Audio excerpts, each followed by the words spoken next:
الحمدللہ وکفا والصلاة والسلام علی عبادہ الذین اصطفیٰ خصوصاً علی افضلہم وخاتم النبیین محمد الامین وعلی آلہ وصحبہ اجمعین، اما بعد۔ انشاءاللہ تعالی آج بھی ہم دو سورتوں کا مطالعہ کریں گے، سورۃ القارعہ اور سورۃ التکاثر۔ تو آئیے کہ پہلے ہم ان کی تلاوت کر لیں۔ اعوذ باللہ من الشیطان الرجیم، بسم اللہ الرحمن الرحیم۔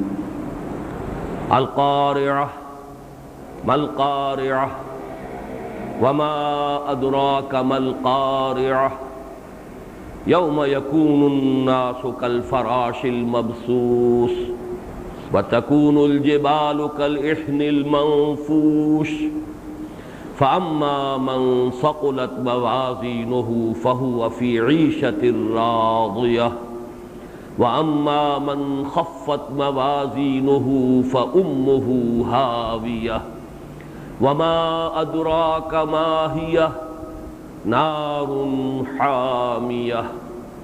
بسم اللہ الرحمن الرحیم۔ الہاکم التکاثر حتی زرتم المقابر کلا سوف تعلمون ثم کلا سوف تعلمون کلا لو تعلمون علم الیقین لترون الجحیم ثم لترونها عین الیقین ثم لتسألن یومئذ عن النعیم۔ صدق اللہ العظیم۔ اللہم ربنا حاسبنا حسابا یسیرا رب اشرح لی صدری ویسر لی امری واحلل عقدۃ من لسانی یفقہوا قولی۔ اللہم ربنا الہمنا رشدنا واعذنا من شرور انفسنا۔ اللہم ارنا الحق حقا وارزقنا اتباعہ وارنا الباطل باطلا وارزقنا اجتنابہ۔ اللہم ارحمنا بالقرآن العظیم واجعلہ لنا اماما ونورا وہدی ورحمہ۔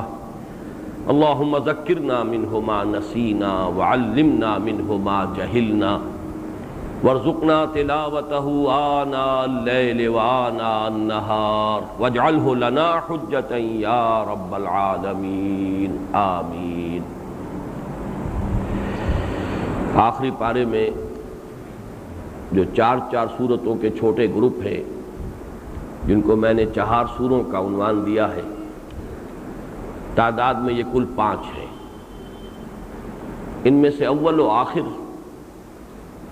یہ 4 سورہ انذار پر مشتمل ہے، انذار آخرت۔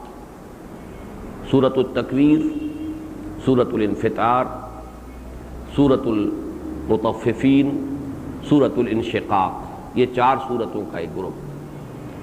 اسی طرح یہ جو 4 سورتیں ہیں، جن میں سے 2 ہم پچھلی مرتبہ پڑھ چکے ہیں، سورۃ الزلزال، سورۃ العادیات، اور 2 جو آج پڑھ رہے ہیں یعنی سورۃ القارعہ اور سورۃ التکاثر، یہ 4 سورتیں بھی اپنے مفہوم سے، اپنے معنی سے، اور بالکل اظہر من الشمس کہ ان کا مرکزی مضمون انذار آخرت، قیامت کی خبر اور اس کے بارے میں خبردار کرنا۔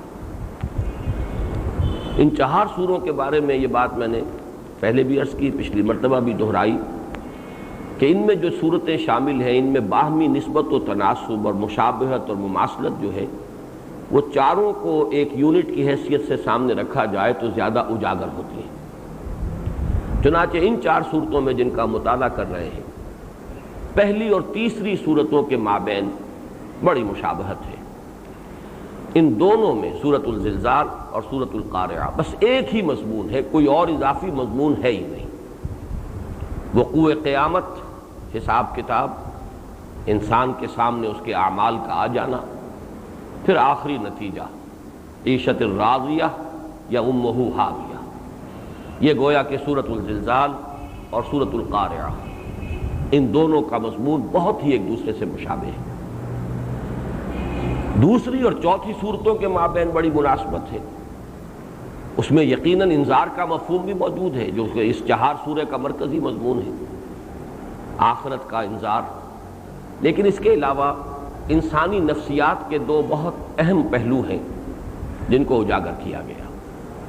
ایک انسان کا ناشکرا پن، حیوانات میں جو وفاداری کا جذبہ ہے، بالخصوص گھوڑوں میں اپنے مالکوں اور آقاؤں کے لیے جس درجے وفاداری کا جذبہ موجود ہوتا ہے، ان کے حوالے سے انسان کو ملامت، ان الانسان لربہ لکنود۔ واقعہ یہ ہے کہ انسان اپنے رب کا بہت ہی ناشکرا ہے۔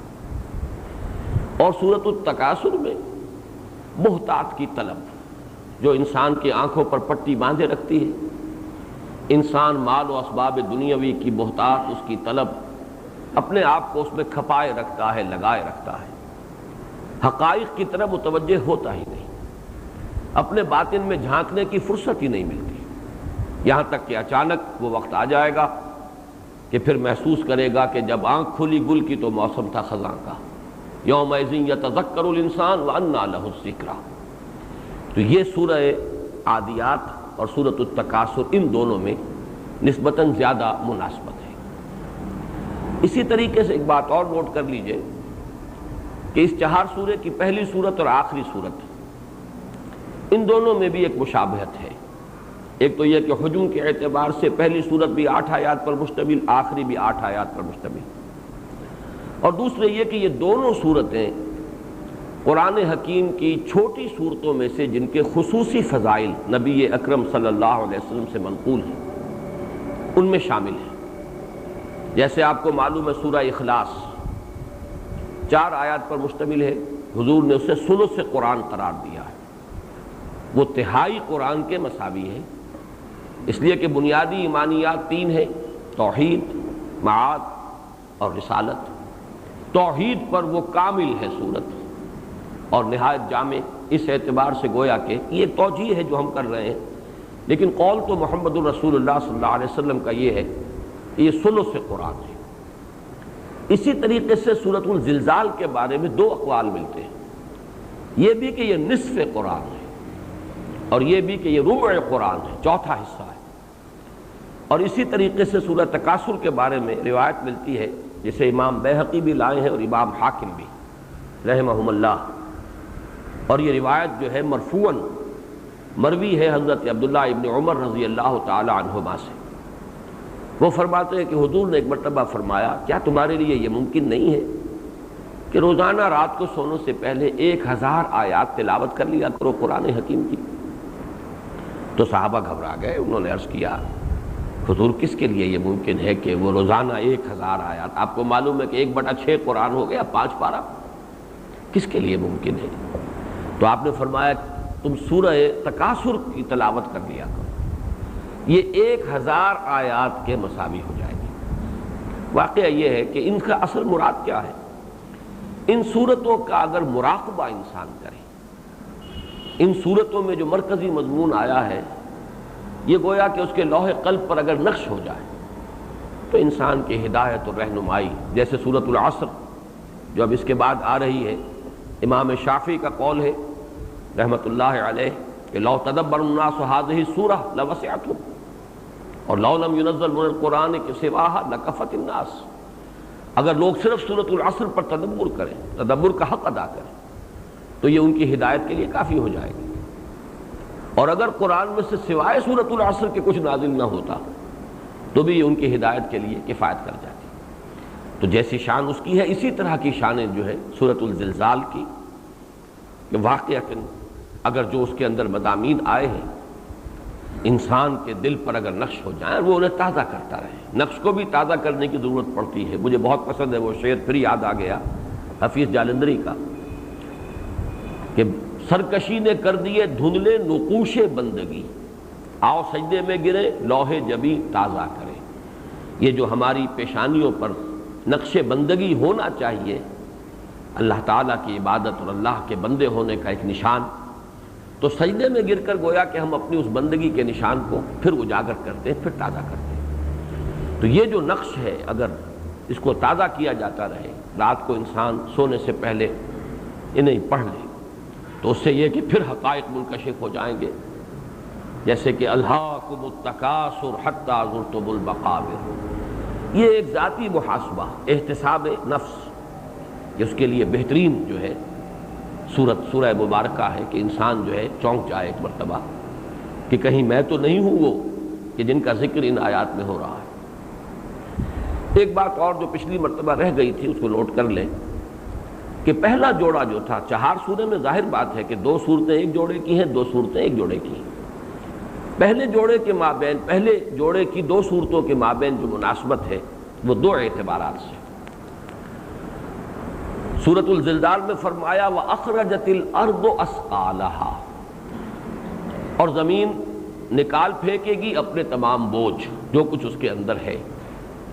یہی مضمون اب عکسی ترتیب ہے، وہاں وہ ہے معروف اور یہاں مجہول، وَإِذَا الْقُبُورُ بُعْثِرَتْ، جبکہ قبریں تلپٹ کر دی جائیں گی اور ان میں سے نکال لیا جائے گا جو کچھ کہ ان کے اندر دفن ہے۔ اسی طریقے سے وہاں فرمایا یومئذ یصدر الناس اشتاتا لیروا اعمالهم، اس دن لوگ نکلیں گے مختلف گروہوں میں یا علیحدہ علیحدہ ایک ایک کر کے تاکہ دکھلا دیے جائیں ان کے اعمال، ان کے سامنے آ جائیں۔ من یعمل مثقال ذرۃ خیرا یرہ ومن یعمل مثقال ذرۃ شرا یرہ۔ اب اس میں اعمال کا ظاہر مراد ہے، نیکی جو ظاہر کے اعتبار سے نیکی تھی میں تو اسے نیکی ہی سمجھ رہا ہوں، وہ بھی میرے سامنے آ جائے گی، اور کوئی برائی جو ظاہر کے اعتبار سے برائی تھی اور اسے میں بھی چاہے مجھ سے اس کا ارتکاب ہو گیا ہو لیکن میں بھی اسے برائی سمجھ رہا ہوں، وہ بھی میرے سامنے آ جائے گی۔ لیکن اسی کا ایک اور انٹرنل ڈائمنشن ہے، اس کی ایسوٹیرک ایلیمنٹ ہے کہ ایک ہے اعمال کا ظاہر، ایک ہے اس کی نیت ہے، انما الاعمال بالنیات، تو سورۃ العادیات میں اس کا ذکر ہے وَحُصِّلَ مَا فِي الصُّدُورِ، صرف اعمال کے ظاہر کے اعتبار سے فیصلے نہیں ہوں گے، حاصل کر لیا جائے گا، نکال لیا جائے گا جو کچھ کے سینوں میں دفن ہے، جو نیتیں تھیں، جو ارادے تھے، جو انٹینشنز تھے، ان کے حساب سے در حقیقت اعمال کا فیصلہ ہوگا۔ گویا کہ ہو سکتا ہے کہ تمام نیک اعمال زیرو سے ضرب کھا کر زیرو ہو جائیں، جیسے کہ قرآن حکیم میں 3 مقامات پر جو ہے بہت ہی حسرتناک نقشہ کھینچا گیا ہے۔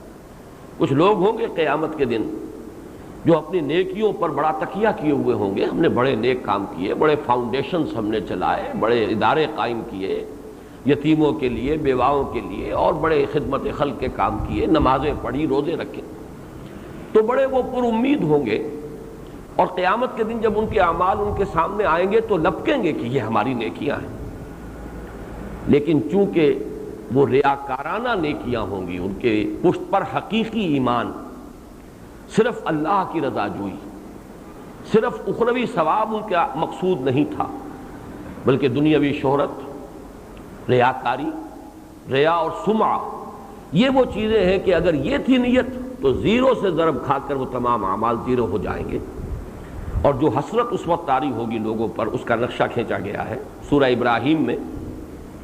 مثل الذین کفروا بربہم اعمالہم کرماد اشتدت بہ الریح فی یوم عاصف لا یقدرون مما کسبوا علی شیء، وہ لوگ کہ جو ایمان حقیقی سے محروم رہے تو ان کے جو اعمال ہوں گے ان کا حال یہ ہوگا جیسے راکھ کا ڈھیر ہوتا ہے کہ ایک تیز جھکڑ آتا ہے، ہوا چلتی ہے، اس ریت کو، اس راکھ کو اس نے اڑا دیا، ختم ہو گیا، اس کا وجود نہیں رہا۔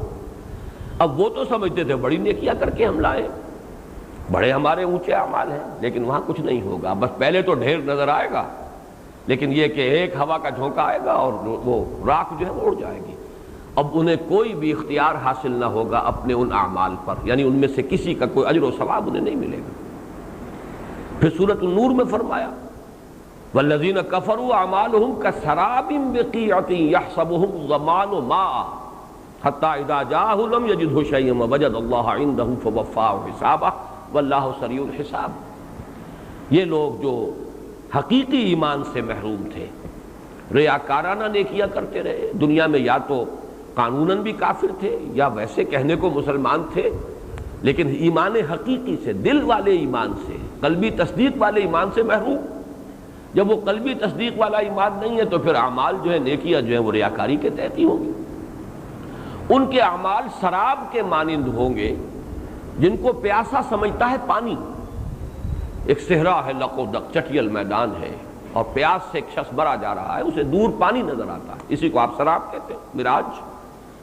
اب وہ بھاگتا ہے، دوڑتا ہے آخری وقت تک، چاہے گھسٹتا ہے، لیکن جیسے جیسے آگے بڑھتا ہے پانی تو نہیں ملتا، وہ تو اور پیچھے ہٹتا چلا جاتا ہے سراب. یہاں نقشہ کھینچا گیا ہے، انہیں اپنے وہ اعمال سراب کے مانند نظر آئیں گے قیامت کے دن، لپکیں گے ادھر، لیکن جب پہنچیں گے تو کچھ نظر نہیں آئے گا، کوئی نیکی نہیں. یہ تو سراب تھا، حقیقت تھی ہی نہیں.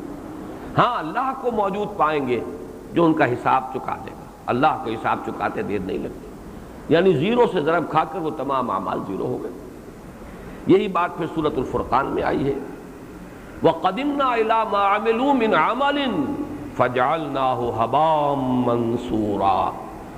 یعنی گویا کہ وہاں قیامت میں انہیں بھی وہ اعمال دکھائے تو جائیں گے. یہ نیکی کے اعمال، یہ ہم نے بڑے بڑے کام کیے، ہم نے خیراتی ادارے قائم کیے، ہم نے فلاں کیا، ہم سے فلاں علم پھیل گیا، ہم نے یہ کام کیے، کارنامے سر انجام دیے، نظر تو آئیں گے. لِيُرَوْا أَعْمَالَهُمْ، اعمال دکھائے تو جائیں گے، اس لیے کہ وہ اعمال کے ظاہر کے اعتبار سے فَمَنْ يَعْمَلْ مِثْقَالَ ذَرَّةٍ خَيْرًا يَرَهُ وَمَنْ يَعْمَلْ مِثْقَالَ ذَرَّةٍ شَرًّا يَرَهُ. لیکن یہ کہ حقیقت کے اعتبار سے چونکہ وہ ریاکارانہ نیکیاں تھی، وہ زیرو سے ضرب کھا جائیں گے. تو یہاں پر نقشہ کھینچا گیا جیسے کہ ایک ڈھیر ہو ریت کا.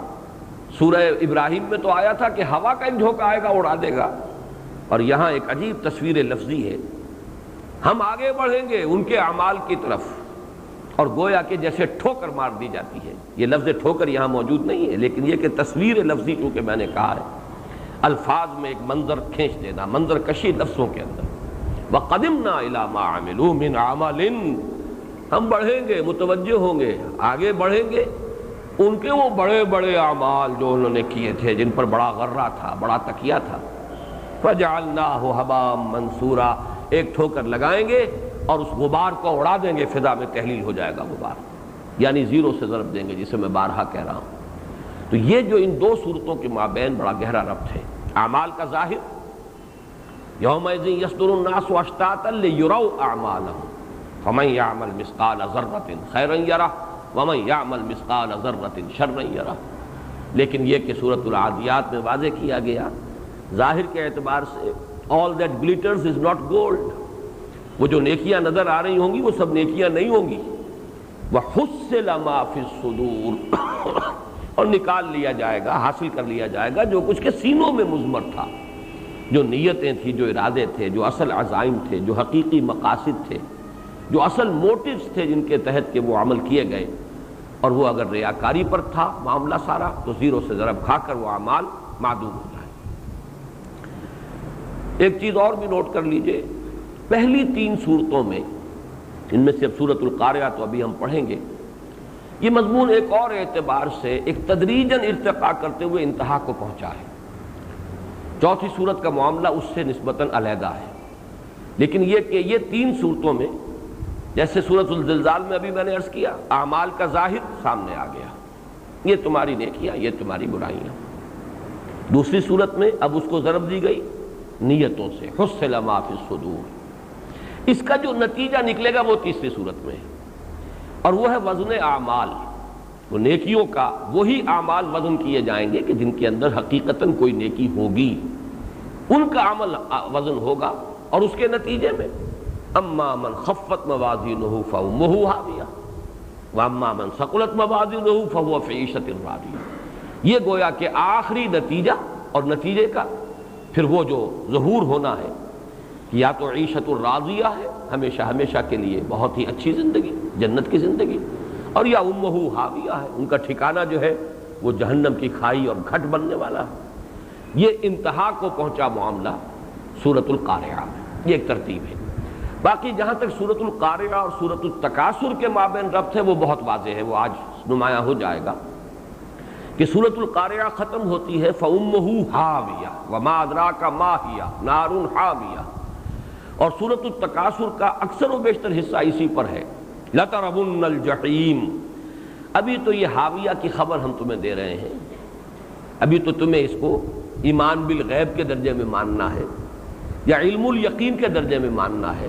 اگر مان لو گے تو عافیت ہوگی، نہیں مانو گے لَتَرَوُنَّ الْجَحِيمَ ثُمَّ لَتَرَوُنَّهَا عَيْنَ الْيَقِينِ، بالآخر تو وقت آ کر ہی رہے گا کہ اسے اپنی آنکھوں سے دیکھنا، چشم سر سے دیکھے گا، وہ حقیقت بن کر تمہارے سامنے آ جائے گی۔ جیسے کہ سورۃ الفجر میں فرمایا یومئذ یتذکر الانسان وانیٰ لہ الذکریٰ، اب اس روز آنکھ کھلے گی، انسان چیتے گا، حقیقت منکشف ہو جائے گی، لیکن اس روز کا چیتنا، اس روز کا حقیقت پر متنبہ ہونا کیا فائدہ دار ہے؟ اس کا کوئی فائدہ نہیں ہوگا۔ انیٰ لہ الذکریٰ، اب اس سبق حاصل کرنے کا حاصل کیا ہے؟ تو یہ ربط جو ہے سورۃ القاریہ اور سورۃ التکاثر کا یہ بہت نمایاں ہے۔ اب آئیے ہم سورۃ القاریہ کا مطالعہ شروع کر رہے ہیں۔ القاریہ، وہ کھڑ کھڑانے والی یا وہ ٹھونکنے والی۔ قرع کا لفظ آتا ہے عربی زبان میں کسی شے پر دوسری شے کو زور سے مارنا۔ جب آپ کوئی کیل ٹھونکتے ہیں، اگر دیوار بھی ذرا مضبوط ہے، اس میں آپ کو کوئی کیل ٹھونکتی ہے تو بار بار ضرب لگاتے ہیں اور اس سے ایک آواز بھی نکلتی ہے۔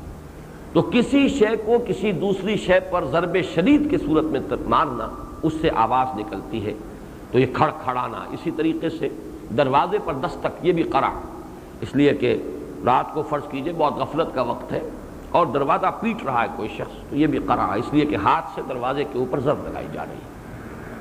القاریہ، یہ لفظ جو ہے قرآن مجید میں اس مادے سے کل 5 مرتبہ لفظ آیا ہے، یہ جس میں سے 3 مرتبہ تو اسی جگہ آ گئے، القاریہ ملقاریہ وما ادراک ملقاریہ۔ یہ نوٹ کر لیجئے، جیسے پچھلی 2 صورتوں کے بارے میں نے عرض کیا تھا کہ سورۃ الزلزال، 3 صورتیں جو ہیں وہ پہلے 4 سورے کی اسی انداز میں شروع ہوئی تھی، اذا الشمس کورت وَإِذَا النُّجُومُ انْكَدَرَتْ، دوسری صورت اذا السَّمَاءُ انفطرت، تیسری صورت اذا السَّمَاءُ انشقت۔ یہ اس سلسلے کی گویا کہ چوتھی صورت ہے اذا زلزلت الارض زلزالها۔ اسی طرح میں نے عرض کیا تھا والعادیات ضبحا فالموریات قدحا۔ اس اسلوب سے شروع ہونے والی قرآن کی 5 صورتیں ہیں، ان میں سے 4 آ چکی، یہ آخری اور 5ویں صورت ہے۔ والصافات صفا والزاریات ذروا والمرسلات عرفا والنازعات غرقا والعادیات ضبحا۔ اسی طرح یہ نوٹ کر لیجئے کہ سورۃ القاریہ بھی 2 صورتیں ہیں جو بالکل بعین ہی ایک ہی انداز میں شروع ہوئی۔ ایک 29ویں پارے میں الحاقہ ملحاقہ وما ادراک ملحاقہ، القاریہ ملقاریہ وما ادراک ملقاریہ۔ اور ان دونوں صورتوں میں ایک اور بھی نسبت ہے، اس لیے کہ 4تھی مرتبہ یہ لفظ جو آیا ہے القاریہ، یہ اسی صورت میں آیا، الحاقہ ملحاقہ وما ادراک ملحاقہ کذبت ثمود وعاد بالقاریہ۔ تو گویا کہ یہ لفظ قاریہ جو ہے 3 مرتبہ تو اس صورت میں آ رہا ہے، 4تھی مرتبہ وہاں آیا ہے۔ ایک مرتبہ یہ قاریہ قاریعۃن نکرہ کی صورت میں آیا ہے، یہ سورۃ الرعد میں، ولا يزال الذين كفروا تصيبهم بما صنعوا قارعة او تحل قريبا من دارهم حتى ياتي وعد الله۔ وہاں یہ ایک نکرہ کی صورت میں آیا ہے، کوئی تکلیف، جس کو کہ سورہ سجدہ میں کہا گیا ہے وَلَنُذِيقَنَّهُم مِّنَ الْعَذَابِ الْأَدْنَىٰ دُونَ الْعَذَابِ الْأَكْبَرِ۔ بڑے عذاب کا وقت آنے سے پہلے پہلے ان پر چھوٹے چھوٹے عذاب آتے رہیں گے۔ ان چھوٹے عذابوں کو بھی قاریعۃن سے تعبیر کیا گیا، اس لیے کہ جو تکلیف بھی آتی ہے، تکلیف سماوی ہو، کوئی عرضی ہو، کوئی حادثہ ہو، کوئی اسی طریقے سے مصیبت عرضی و سماوی ہو، تو وہ بھی کھڑکھڑا دیتی ہے، ایک مرتبہ چونکا دیتی ہے، جگا دیتی ہے۔ تو نکرہ کی صورت میں بھی یہ لفظ آیا ہے سورہ رعد میں۔ باقی یہ کہ یہاں پر نحوی اعتبار سے 2 رائے ہیں، ایک تو یہ کہ القاریہ مبتدا ہے اور خبر محذوف ہے آتیتن، وہ کھڑکھڑانے والی آ کر رہے گی، اس کے بارے میں کوئی شک و شبہ نہیں۔ اور ایک یہ کہ اصل میں یہ جملہ خبریہ ہے لیکن فعلیہ، اس سے پہلے فعل محذوف ہے، لَتَأْتِيَنَّ الْقَارِعَةُ، یقیناً وہ قارعہ آ کر رہے گی۔ بہرحال یہ اسلوب ہے قرآن مجید کا کہ محذوف جو ہے اس کے اندر بلکہ ایک طرح کی اور فصاحت پیدا ہوتی ہے کہ انسان جو ہے ساری توجہ اسی لفظ پر مرکوز کر دے، اس سے پہلے اس کے بعد کیا ہے، بجائے اس کے کہ توجہ جو ہے منتشر ہو، القارعہ، وہ کھڑکھڑانے والی، وہ ٹھونکنے والی، مل قارعہ، کیا ہے وہ کھڑکھڑانے والی، کیا ہے وہ ٹھونکنے والی؟ وما ادراک ما القارعہ، اور تمہیں کیا معلوم، تمہیں کیا اندازہ، تمہیں کیسے اندازہ ہو کہ وہ قارعہ کیا ہے، وہ ٹھونکنے والی کیا ہے؟ یعنی ابھی تم اس کا تصور نہیں کر سکتے، ابھی تو تمہیں بات بتائی جا رہی ہے، ایک لفظ ہے جو تمہیں سنایا جا رہا ہے، وہ تو جب وہ مصیبت سامنے آئے گی، جب وہ گھڑی ہوگی، جب وقت آئے گا تو معلوم ہوگا، اس کی اصل حقیقت اس وقت منکشف ہوگی۔ یوم یکون الناس کالفراش المبثوث۔ اب اس سے پہلے کہ ہم آگے بڑھیں، یہ قارعہ سے مراد ظاہر بات ہے کہ قرآن مجید میں وقوع قیامت کے لیے جو الفاظ آئے ہیں ان میں سے ایک بڑی زوردار آواز، تیز آواز، کھڑکھڑانے والی آواز، تباہی بھی اسی سے آئے گی، ہلاکت بھی اسی سے ہوگی، جس کے لیے کہ زیادہ تر تو لفظ آیا ہے نفخ فی الصور، نفخہ سور، سور میں پھونکا جائے گا۔ حضرت اسرافیل علیہ السلام وہ زور سے پھونک ماریں گے۔ یہی نفخہ سور جو ہے یہی لوگوں کی ہلاکت کا سبب بنے گا، یہی نفخہ سور جو ہے پھر بعث بعد الموت کا سبب بنے گا۔ تو دو نفخے تو قرآن مجید میں سورہ زمر کی ایک آیت سے ایک مقام جو ہے اس کے آخری حصے میں، اس میں بالکل واضح ہے، وَنُفِخَ فِي الصُّورِ فَصَعِقَ مَن فِي السَّمَاوَاتِ وَمَن فِي الْأَرْضِ إِلَّا مَن شَاءَ اللَّهُ ثُمَّ نُفِخَ فِيهِ أُخْرَىٰ فَإِذَا هُمْ قِيَامٌ يَنظُرُونَ۔ پھر اس میں ایک مرتبہ پھر پھونک ماری جائے گی تو وہ کھڑے ہوں گے اچانک دیکھتے ہوئے۔ تو گویا کہ یہ دو نفخے جو ہیں یہ تو نص قرآنی سے ثابت ہے، ان کے مابین وقفہ ہوگا۔ ایک سے وہ قیامت اس معنی میں الساعہ، نفخہ ساعہ ہے وہ، جس سے کہ ایک ہلاکت طاری ہو جائے گی تمام ذی حیات جتنی بھی ہستیاں ہیں، اور پھر کتنا وقفہ ہوگا یہ ہم نہیں جانتے، ہو سکتا ہے سینکڑوں سال ہو، ہزاروں سال ہو، واللہ اعلم۔ اس کے بعد آئے گا پھر وہ نفخہ ثانیہ، اور اس کے بعد جو ہے وہ نفخہ بعث ہے، لوگوں کو وہ ان کی قبروں سے نکل آئیں گے، اٹھا لیا جائے گا۔ لیکن جیسا کہ میں نے پہلے بھی عرض کیا تھا، قرآن مجید میں ایک اور نفخہ بھی ثابت ہے، اور وہ نفخہ جو ہے نفخہ فزع، وَيَوْمَ يُنفَخُ فِي الصُّورِ فَفَزِعَ مَن فِي السَّمَاوَاتِ وَمَن فِي الْأَرْضِ، سورۃ النمل آیت 87۔ جب سور میں پھونکا جائے گا تو گھبراہٹ طاری ہو جائے گی سب پر، جو بھی آسمانوں میں ہوں گے اور جو بھی زمین میں ہوں گے۔ لہٰذا علماء نے اب ان نفخہ سور کو 3 مراتب میں تقسیم کیا۔ نفخہ فزع، پہلی مرتبہ جب سور میں پھونک ماری جائے گی تو گھبراہٹ طاری ہو جائے گی، ہول طاری ہو جائے گا، ایک ہلچل ہو جائے گی، زلزلہ آئے گا۔ یہ ہے جس کو کہ زلزلۃ الساعہ کہا گیا ہے سورہ حج کے شروع میں، جو میں نے پچھلے درس میں بھی جس کا حوالہ دیا تھا، یا ایھا الناس اتقوا ربکم ان زلزلۃ الساعۃ شیء عظیم یوم ترونها تذهل كل مرضعة عما ارضعت وتضع كل ذات حمل حملها وترى الناس سکارى وما هم بسکارى ولكن عذاب اللہ شدید۔ یہ ہے نفخہ فزع۔ پھر ایک اور نفخہ ہوگا جس پر ہلاکت آ جائے گی۔ ان دونوں میں چاہے وقفہ کمی ہو، لیکن یہ کہ ان کو پہلے اس نفخے کو گویا کہ 2 مراحل میں تقسیم کیا جا سکتا ہے، اور یہ قرآن مجید سے ثابت ہے، اس لیے کہ نفخہ فزع یہ یقیناً پہلے ہے، جس سے گھبراہٹ طاری ہوگی، وہ زلزلۃ الساعہ آئے گا، ایک افراتفری ہو جائے گی، ایک ہلچل ہوگی، اور دوسرا ہے جس پہ کہ پھر ایک موت طاری ہو جائے گی۔ وَنُفِخَ فِي الصُّورِ فَصَعِقَ مَن فِي السَّمَاوَاتِ وَمَن فِي الْأَرْضِ۔ اسی طریقے سے میں نے آج ذرا زیادہ تفصیل سے اور ان آیات کا میں نے احاطہ کر کے اور ان تمام آیات کا احصاء کر کے کوشش کی ہے مزید غور و فکر کرنے کی، تو محسوس ایسا ہوتا ہے کہ جیسے وہ جو الساعہ ہے قیامت، اس کے اندر یہ 2 نفخے ہیں، نفخہ فزع اور نفخہ ساعہ۔ اسی طریقے سے نفخہ بعث کو بھی آپ 2 حصوں میں تقسیم کیجئے۔ ایک مرتبہ سور میں پھونکا جائے گا تو لوگ کھڑے ہو جائیں گے، اچانک قبروں سے نکل آئیں گے، لیکن ایک بھوچکے سے ہو کر رہ جائیں گے، ایک احساس ان پر طاری ہوگا یہ کیا ہوا۔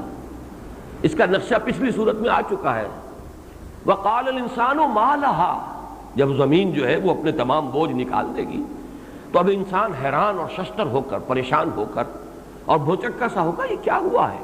قَالَ الْإِنسَانُ مَا لَهَا، لیکن اس کا زیادہ تفصیل سے نقشہ سورہ یاسین میں آیا ہے۔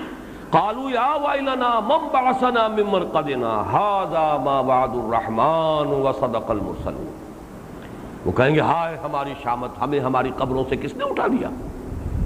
اور پھر اچانک کہیں گے ہائے معلوم ہوا یہ ہے وہ دن جس کا کہ وعدہ کیا تھا رحمان نے، آ گئی وہ شامت ہماری، اور آج حقیقت منکشف ہو گئی۔ صدق المرسلون، رسولوں نے جو کچھ کہا تھا سچ کہا تھا۔ ہم تو ڈھکوسلا ہی سمجھتے رہے، ہم سمجھتے رہے کہ ویسے ہی دھونس جما رہے، باتیں بنا رہے، صرف ہمیں ذرا دھمکانے کے لیے کچھ چیزیں گھڑ لی گئیں۔ ھذا ما وعد الرحمن وصدق المرسلون، وہ بات تو سچی نکلی، جو کچھ کہا تھا رسولوں نے وہ سچ نکلا، یہ ہے وہ جس کا وعدہ کیا تھا۔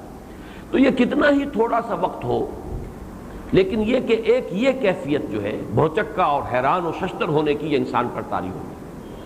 اور اس کے بعد ایک نقشہ کھینچا گیا ہے قرآن مجید کے متعدد مقامات پر، پھر کوئی آواز آئے گی، اسے صیحہ بھی کہا گیا ہے، زجرہ بھی کہا گیا ہے۔ فَإِنَّمَا هِيَ زَجْرَةٌ وَاحِدَةٌ فَإِذَا هُمْ بِالسَّاهِرَةِ وَإِنْ كَانَتْ إِلَّا صَيْحَةً وَاحِدَةً، فرمایا گیا کہ وہ صرف ایک صیحت ہوگی، فَإِذَا هُمْ جَمِيعًا لَدَيْنَا مُحْضَرُونَ۔ اور سورہ قمر میں نقشہ کھینچا گیا ہے، یوم یدعو الداعی الی شیء نکر اور مہطعین الی الداع، کوئی پکارنے والا کسی طرف سے پکارے گا، ایک آواز کسی طرف سے آئے گی، اور اس پکار پر سب دوڑ پڑیں گے اپنی اپنی قبروں سے جو نکلے ہیں اچانک، جو بھوچکے ہو کر رہ گئے ہیں، پھر وہ دوڑیں گے۔ اور اس دوڑ کا نقشہ قرآن مجید میں کئی مقامات پر آیا ہے۔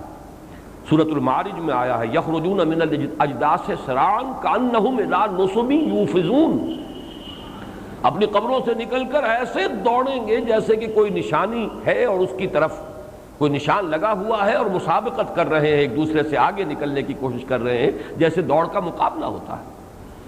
اسی طریقے سے جیسا کہ میں نے ابھی سورہ قمر کی آیت آپ کو سنائی، یوم یدعو الداعی الی شیء نکر خشعا ابصارہم یخرجون من الاجداث کانہم جراد منتشر مہطعین الی الداع، کوئی پکارنے والا ہے جس کی پکار پر کشاں کشاں بے اختیار ہو کر بے تابانہ انداز میں دوڑیں گے ادھر۔ یہ ہے وہ دوسرا مرحلہ جس کو ہم کہہ سکتے ہیں کہ یہ ہے نفخہ حشر، نفخہ بعث اور نفخہ حشر، یہ دو حصوں میں تقسیم ہوگا۔ وہ دوسرا نفخہ، پہلا نفخہ بھی دو حصوں میں تقسیم ہوا، ایک ہے نفخہ فزع، گھبراہٹ کا نفخہ جس پر گھبراہٹ، ہلچل اور ایک زلزلہ آئے گا، زلزلۃ الساعہ، اور دوسرا نفخۃ الصاعق، فَإِذَا نُفِخَ فِي النُّورِ فَصَعِقَ مَنْ فِي السَّمَاوَاتِ وَمَنْ فِي الْأَرْضِ، پھر وہ بے ہوش ہو کر گر جائیں گے، موت طاری ہو جائے گی۔ اسی طرح نفخہ بعث، جبکہ وہ قبروں سے اچانک نکل کر کھڑے ہو جائیں گے، فَإِذَا هُمْ قِيَامٌ يَنظُرُونَ وَأَشْرَقَتِ الْأَرْضُ بِنُورِ رَبِّهَا، یہ سورہ زمر میں نقشہ کھینچا گیا۔ اور دوسرا یہ کہ جب پھر ایک اور نفخہ ہوگا، صیحہ، فَإِنَّمَا هِيَ زَجْرَةٌ وَاحِدَةٌ فَإِذَا هُمْ بِالسَّاهِرَةِ فَإِذَا نُقِرَ فِي النَّاقُورِ فَذَلِكَ يَوْمَئِذٍ يَوْمٌ عَسِيرٌ۔ اب اس کے لیے مختلف الفاظ آئے ہیں، کہیں صیحہ ہے، کہیں زجرہ ہے، کہیں نُقِرَ فِي النَّاقُورِ ہے، کہیں نُفِخَ فِي النَّاسُورِ، نُفِخَ فِي الصُّورِ ہے۔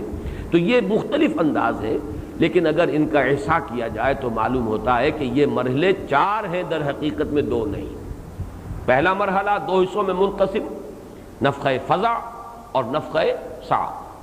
دوسرا مرحلہ پھر دو حصوں میں منقسم، نفخہ بعث اور نفخہ حشر، جبکہ جمع کیے جائیں گے، دوڑے ہوئے آئیں گے اس میدان حشر کی طرف۔ جیسا کہ میں نے سورۃ الزلزال کے بارے میں عرض کیا تھا، سورۃ الزلزال میں بھی اور یہ سورۃ القارعہ میں بھی یہ وہ نفخہ ہے در حقیقت جس کا ذکر کیا جا رہا ہے، جبکہ دوڑیں گے، لپکیں گے۔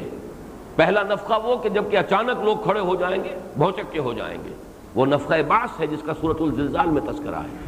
یہاں سورۃ القارعہ میں وہ ہے کہ جس میں اب یہ دوڑیں گے، اس لیے یہاں پر نقشہ کھینچا گیا ہے، یوم یکون الناس کالفراش المبثوث، جیسے کہ پتنگے منتشر ہوتے ہیں، انسان ایسے ہو جائیں گے۔ اسی کو سورۃ القمر میں کہا گیا جراد منتشر، جیسے ٹڈی دل ہوتا ہے، لیکن ٹڈی دل کے بارے میں آپ کو معلوم ہے وہ ایک سمت میں دوڑتا ہوا ہوتا ہے، چاہے اس کا کتنا بھی پھیلاؤ ہو، لیکن سمت ایک معین ہوتی ہے، اس سمت کے اندر دوڑتے ہوئے ہوتے ہیں، جیسے کوئی پکارنے والا پکار رہا ہے اور اسی کی سمت میں دوڑے چلے جا رہے ہیں۔ یہاں نقشہ کھینچا گیا جیسے پتنگے، اور پتنگوں کا آپ کو معلوم ہے کہ چراغ پر گرتے ہیں، یہ گویا کہ ان کے لیے بھی کوئی ایک شے ہے، ایک ہدف معین ہے جس کی طرف کہ وہ دوڑ رہے ہیں۔ کَأَنَّهُمْ إِلَىٰ نُصُبٍ يُوفِضُونَ، کوئی ایک ہدف ہے جس کی طرف کہ دوڑ لگائی ہوئی ہے، مقابلہ ہو رہا ہے، جیسے کہ پتنگے جو ہیں وہ ایک دوسرے سے آگے بڑھ کر، اور پروانہ وار جسے آپ کہتے ہیں وہ اپنے آپ کو نثار کرتے ہیں شمع پر۔ یوم یکون الناس کالفراش المبثوث وتکون الجبال کالعہن المنفوش، اور پہاڑ ایسے ہو جائیں گے جیسے دھنکی ہوئی رنگی ہوئی اون۔ عہن کہتے ہیں اس اون کو جسے رنگ دیا گیا ہو۔ اب مختلف ڈھیر لگے ہوئے ہیں، مختلف جو ہے گچھے اون کے ہیں، انہیں مختلف رنگ دے دیے گئے ہیں۔ پھر اس کو اون بنانے سے پہلے، ابھی تو وہ بالوں کی شکل میں ہے، صوف ہے، لیکن یہ کہ اب بٹنا ہے، ان کو بٹنے سے پہلے دھنکا جاتا ہے تاکہ ان کے ریشے علیحدہ علیحدہ ہو جائیں۔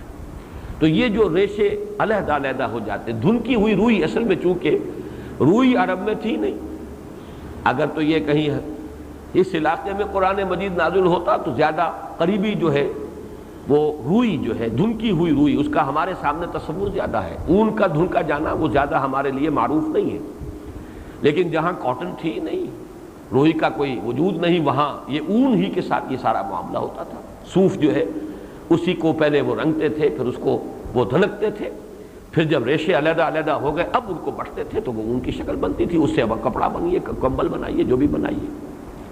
پہاڑ ہو جائیں گے جیسے دھنکی ہوئی اون رنگا رنگ کی۔ یہ جو قرآن مجید میں پہاڑوں کا معاملہ جو آیا ہے قیامت کے ضمن میں نے آج ذرا وہ مقامات بھی جمع کیے ہیں۔ یہ پہاڑ جو ہے کہیں فرمایا گیا کہ دھنکی ہوئی اون کے مانند ہوں گے، کہیں فرمایا گیا ایسے چل رہے ہوں گے کہ جیسے بادل چلتے ہیں۔ اور آج کے زمانے میں واقعہ یہ ہے کہ جو ہوائی سفر کرتے ہیں ان کو معلوم ہے کہ اس کے لیے بہترین تمثیل جو ہے وہ بادل ہے، اس لیے کہ بادلوں سے جب جہاز گزرتا ہے بادل ہمیں نیچے سے نظر آتا ہے کہ جیسے کوئی سالڈ شے ہے، حقیقت میں تو وہ جہاز ایسے گزرتا ہے کہ بس ایک دھند سی ہے اور کچھ بھی نہیں، اس کے تمام ذرات ایک دوسرے سے کوئی پیوست نہیں ہے آپس میں، بلکہ یہ کہ وہ علیحدہ علیحدہ ہیں، تو بالکل روئی کے گالوں کی طرح، بلکہ روئی کے بھی ریشے جو ہیں آپس میں پیوست ہوتے ہیں، اس طرح علیحدہ نہیں ہوتے کہ ان میں سے کوئی چیز آسانی سے گزر جائے، لیکن یہ تو بہت ہی ایک دوسرے سے دور ایک لطافت کا ایک نقشہ۔ یہ آیات میں سن لیجئے، یہ جو تکون الجبال کالعہن المنفوش جو ہم اس سورہ مبارکہ میں یہ الفاظ پڑھ رہے ہیں، 10 مقامات اور ہیں کہ جن پر قرآن مجید میں یہ نقشہ کھینچا گیا۔ سورۃ الکہف میں فرمایا گیا وَيَوْمَ نُسَيِّرُ الْجِبَالَ وَتَرَى الْأَرْضَ بَارِزَةً وَحَشَرْنَاهُمْ فَلَمْ نُغَادِرْ مِنْهُمْ أَحَدًا، جس دن کہ ہم پہاڑوں کو چلائیں گے اور تم دیکھو گے زمین کو کہ ننگی ہو جائے گی۔ پہاڑ جو ہے زمین کو ڈھانپے ہوئے ہیں، یہ چلیں گے تو زمین نیچے سے نکل آئے گی، ننگی ہو جائے گی، بوجھ ہٹ جائے گا۔ سورہ طٰہٰ میں فرمایا وَيَسْأَلُونَكَ عَنِ الْجِبَالِ قُلْ يَنسِفُهَا رَبِّي نَسْفًا فَيَذَرُهَا قَاعًا صَفْصَفًا۔ اے نبی آپ سے پہاڑوں کے بارے میں پوچھتے ہیں کہ تم کہتے ہو قیامت آئے گی، تو یہ پہاڑوں کا کیا ہوگا؟ تم کہتے ہو زمین چٹیل ہو جائے گی، اذا الارض مدت، زمین کو کھینچ دیا جائے گا، تو یہ پہاڑ اتنی عظیم چیز ہے، اتنے بڑے بڑے بوجھ، ان کا کیا ہوگا؟ قُلْ يَنسِفُهَا رَبِّي نَسْفًا، کہہ دیجئے میرا رب ان کو ریزہ ریزہ کر دے گا، فَيَذَرُهَا قَاعًا صَفْصَفًا، اور زمین کو بالکل چٹیل صاف میدان بنا کر چھوڑ دے گا۔ سورۃ النمل میں فرمایا وَتَرَى الْجِبَالَ تَحْسَبُهَا جَامِدَةً وَهِيَ تَمُرُّ مَرَّ السَّحَابِ، اور تم دیکھتے ہو پہاڑوں کو، تم سمجھتے ہو بڑی جامد شے ہے، بڑی ٹھوس شے ہے، بہت ہی پختہ چیز ہے، بڑی مضبوط شے ہے، اور قیامت کے دن تم دیکھو گے یہ ایسے چل رہے ہوں گے جیسے بادل چلتے ہیں۔ اور مختصر صورت جو آخری صورتیں ہیں، بلکہ نزول کے اعتبار سے ابتدائی صورتیں، چھوٹی چھوٹی آیات جہاں ہیں، ان میں یہ مضمون جو آیا ہے سورۃ الطور میں وَتَسِيرُ الْجِبَالُ سَيْرًا، یہ پہاڑ چلیں گے جیسے کہ چلتا ہے کوئی شے، چلتی ہے، حقیقت کا چلنا، یہ صرف محاورہ نہیں ہے۔ وَبُسَّتِ الْجِبَالُ بَسًّا وَتَكُونُ الْجِبَالُ كَالْعِهْنِ، سورہ معارج میں یہی اون کا دھنکی ہوئی اون۔ وَكَانَتِ الْجِبَالُ كَثِيبًا مَهِيلًا، سورہ مزمل میں یہ پہاڑ ایسے ہو جائیں گے جیسے پھسلواں ریت ہوتی ہے، ریت جو ہے علیحدہ علیحدہ ذرے کہ جو پھسلتی ہے۔ اور سورہ مرسلات میں آیا وَإِذَا الْجِبَالُ نُصِفَتْ، یہ وہی لفظ ہے جو سورہ طٰہٰ میں آ چکا ہے، يَنسِفُهَا رَبِّي نَسْفًا، جب یہ پہاڑ زیرہ زیرہ کر دیے، ریزہ ریزہ کر دیے جائیں گے۔ سورۃ النبا میں آ چکا ہے وَسُيِّرَتِ الْجِبَالُ فَكَانَتْ سَرَابًا، یہ سراب کا لفظ آ گیا، جو سورہ نور کے حوالے سے بھی آج آیا تھا، وہ ریت، چمکتی ہوئی ریت جو پڑی ہوتی ہے دور چٹیل میدان میں، جسے آدمی پانی سمجھتا ہے۔ سیرت الجبال فکانت سرابا، یہ پہاڑ چلائے جائیں گے اور ایسے ہو جائیں گے جیسے وہ چٹیل میدان میں ریت پڑی ہوئی۔ اور سورۃ التکویر میں فرمایا تھا وَإِذَا الْجِبَالُ سُيِّرَتْ، جبکہ یہ پہاڑ چلا دیے جائیں۔ تو وہی مضمون یہاں ہے وَتَكُونُ الْجِبَالُ كَالْعِهْنِ الْمَنْفُوشِ فَأَمَّا مَنْ ثَقُلَتْ مَوَازِينُهُ فَهُوَ فِي عِيشَةٍ رَاضِيَةٍ، تو وہ کہ جن کی تولیں بھاری ہوں گی، جن کے وزن کیے جانے والے اعمال بھاری ہوں گے، تو وہ ہوں گے ایسی زندگی میں جو بہت ہی پسندیدہ ہوگی، راضیہ، جس وہ زندگی یہ گویا کہ اس کی صفت کے طور پر آیا بہت پسندیدہ۔ وَأَمَّا مَنْ خَفَّتْ مَوَازِينُهُ، اور وہ کہ جن کے وہ موزون وزن کی ہوئی شیئیں، وزن کیے ہوئے اعمال ہلکے ہوں گے، فَأُمُّهُ ہاویہ، تو ان کا ٹھکانہ ہوگی ہاویہ۔ ہاویہ کہتے ہیں کوئی کھائی یا کھڈ۔ ہوا یہوی کے معنی ہوتا ہے کہیں نیچے گرنا، جیسے کہ سورہ حج میں آیا ہے وَمَن يُشْرِكْ بِاللَّهِ فَكَأَنَّمَا خَرَّ مِنَ السَّمَاءِ فَتَخْطَفُهُ الطَّيْرُ وَتَهْوِي بِهِ الرِّيحُ فِي مَكَانٍ سَحِيقٍ، جو اللہ کے ساتھ شرک کرتا ہے وہ تو ایسے ہے جیسے آسمان سے کسی کو شے کو گرا دیا گیا ہو، پھر یا تو اسے جو شکاری پرندے ہیں وہ اچک کر لے جائیں، اور یا یہ کہ ہوا اسے لے جا کر کسی گہرے کھڈ میں ڈال دے۔ ہوا یہوی، اسی سے ہاویہ، کھائی، گرا دینے والی شے، کہ ذرا سا پاؤں اگر پھسل گیا تو پھر آدمی جو ہے وہ بڑی گہرائی کے اندر گیا اور اس کی ہڈیاں جو ہے ان کا سرما بن گیا۔ تو یہ ہاویہ ہے۔ وما ادراک ما ہی، اور تم نے کیا سمجھا وہ کیا ہے؟ یہ ہاویہ جسے کہا جا رہا ہے کیا ہے؟ ماہیہ میں جو ہے یہ صرف فواصل آیات کے اعتبار سے اور سکتے کے لیے، ورنہ اصل ہے ہیا، ہے مجرور اور یا زبر، یہ ہے جو ہوا ہیا، ہوا کی مؤنث ہیا، وما ادراک ما ہی، اور تمہیں کیا معلوم وہ کیا ہے، حامیہ کیا ہے۔ لیکن چونکہ آیات جو ہے ان کے اندر جو ایک صوتی آہنگ ہے اس کے لیے بھی ہا کا اضافہ ہے، اور سکتے کے لیے بھی یہ قاعدہ ہے کہ ایک اضافی ہے آ جاتی۔ ما ہی، کیا تم سمجھتے ہو کہ وہ کیا ہے؟ نار حامیہ، آگ ہے دہکتی ہوئی، بھڑکتی ہوئی۔ ان آیات میں جو اصل مضمون ہے جس پر تفصیل سے ذرا غور کرنا ہوگا وہ یہ ہے کہ موازین سے مراد کیا ہے۔ اما من ثقلت موازینہ واما من خفت موازینہ، مراد کیا ہے؟ موازین جو ہے لفظی طور پر میزان کی جمع بھی ہو سکتی ہے، موزون کی جمع بھی ہو سکتی ہے۔ میزان وہ آلہ ہے جس میں تولا جاتا ہے کسی شے کو، موزون وہ شے ہے جو تولی جاتی ہے، جس کا وزن کیا جاتا ہے، وزن سے مفعول۔ یہ جو آلہ ہے ایک تولنے کا میزان، اگرچہ بعض روایات سے یہ معلوم ہوتا ہے، حضرت حسن بصری رحمۃ اللہ علیہ کا قول ہے، اور ظاہر بات ہے کہ تابعی ہیں، ان کا قول جو ہے اس کو ایک خود اپنی جگہ پر ایک سند ہونے کی حیثیت حاصل ہے۔ ہو سکتا ہے کہ یہ حضور صلی اللہ علیہ وسلم ہی سے کوئی شے منقول ہوئی ہے، مرفوع نہیں ہے، اور یہ مرسل کوئی بات ہو، اگرچہ یہ کہ اس میں انہوں نے حضور صلی اللہ علیہ وسلم کی طرف اس کو منسوب بھی نہیں کیا۔ عن الحسن، حضرت حسن بصری سے یہ مروی ہے کہ ان کا قول ہے ہوا میزان لہو کے فتان و لسان وہو بید جبرائیل علیہ الصلوۃ والسلام، وہ میزان ہے قیامت میں جو نصب کی جائے گی، اور اس کی ایک زبان بھی ہوگی وہ جو جہاں سے پکڑا جاتا ہے، اور دو اس کے پلڑے ہوں گے، اور یہ ہاتھ میں ہوگی حضرت جبرائیل کے علیہ الصلوۃ والسلام، اور اس میں یہ اعمال جو ہے وہ تولے جائیں گے۔ اگر تو یہ تصور ہو تو پھر تو سمجھ میں بات یوں آتی ہے کہ نیک اعمال ایک پلڑے میں ہوں گے اور جو برائیاں ہیں وہ دوسرے پلڑے میں ہوں گے۔ اب فیصلہ کن بات یہ ہوگی کہ آیا وہ نیکیوں والا پلڑا بھاری رہا یا وہ برائیوں والا پلڑا بھاری رہا، یہی چیز فیصلہ کن ہو جائے گی۔ لیکن قرآن مجید میں کہیں یہ انداز نہیں ملتا جس میں کہ دو پلڑے ہوں اور پلڑوں کا مقابلہ ہو، نیکی کے پلڑے اور بدی کے پلڑے، بلکہ اگر قرآن مجید میں یہ ذکر جو آیا ہے اگر اس کا اگر احصاء کیا جائے تو معلوم یہ ہوتا ہے کہ کوئی شے موزون ہے جس کے بارے میں یہ کہا جا رہا ہے۔ موزون یعنی وہ شے کہ جو تولی جائے گی، اور ظاہر بات ہے کہ پھر اس کے لیے کوئی معیار معین ہوگا، اگر اس معیار سے وہ بالا تر ہے تو کامیاب ہو گئے، اور اس معیار سے اگر کم تر ہے تو پھر ناکامی ہوئی۔ تو میں یہ چاہتا ہوں کہ پہلے ان آیات کو آپ ذہن میں تازہ کر لیں کہ جن میں یہ مضمون قرآن مجید میں آیا ہے۔ یہ 4 مقامات اور ہیں۔ سورہ انبیاء میں فرمایا وَنَزَعُ الْمَوَازِينَ الْقِسْطَ لِيَوْمِ الْقِيَامَةِ فَلَا تُظْلَمُ نَفْسٌ شَيْئًا وَإِنْ كَانَ مِثْقَالَ حَبَّةٍ مِّنْ خَرْدَلٍ أَتَيْنَا بِهَا وَكَفَىٰ بِنَا حَاسِبِينَ۔ سورہ انبیاء آیت نمبر 47۔ اور اس روز ہم رکھ دیں گے میزانیں یا وہ چیزیں کہ جو وزن کی جانے والی ہیں عدل کے ساتھ، انصاف کے ساتھ۔ اصل شے جو ہے وہ طے ہو جائے گی کہ وہاں در حقیقت وزن جو ہے وہ فیصلہ کن ہوگا، جیسے کہ دوسری آیت میں مضمون آئے گا، وہ میں بھی عرض کروں گا۔ پھر کسی جان پر کوئی ظلم نہیں ہوگا۔ اگر ایک رائی کے دانے کے برابر بھی کوئی عمل ہے، اب یہاں پر نیکی یا بدی میں سے کسی کا تذکرہ نہیں، وَإِنْ كَانَ مِثْقَالَ حَبَّةٍ مِّنْ خَرْدَلٍ أَتَيْنَا بِهَا، چاہے وہ رائی کے دانے کے برابر ہو، جیسے سورہ لقمان میں بھی آیا ہے یا بنی انہا ان تکو مثقال حبۃ من خردل فتکن فی صخرۃ او فی السماوات او فی الارض یأت بها اللہ۔ وہاں بھی نیکی یا بدی کا لفظ استعمال نہیں ہوا۔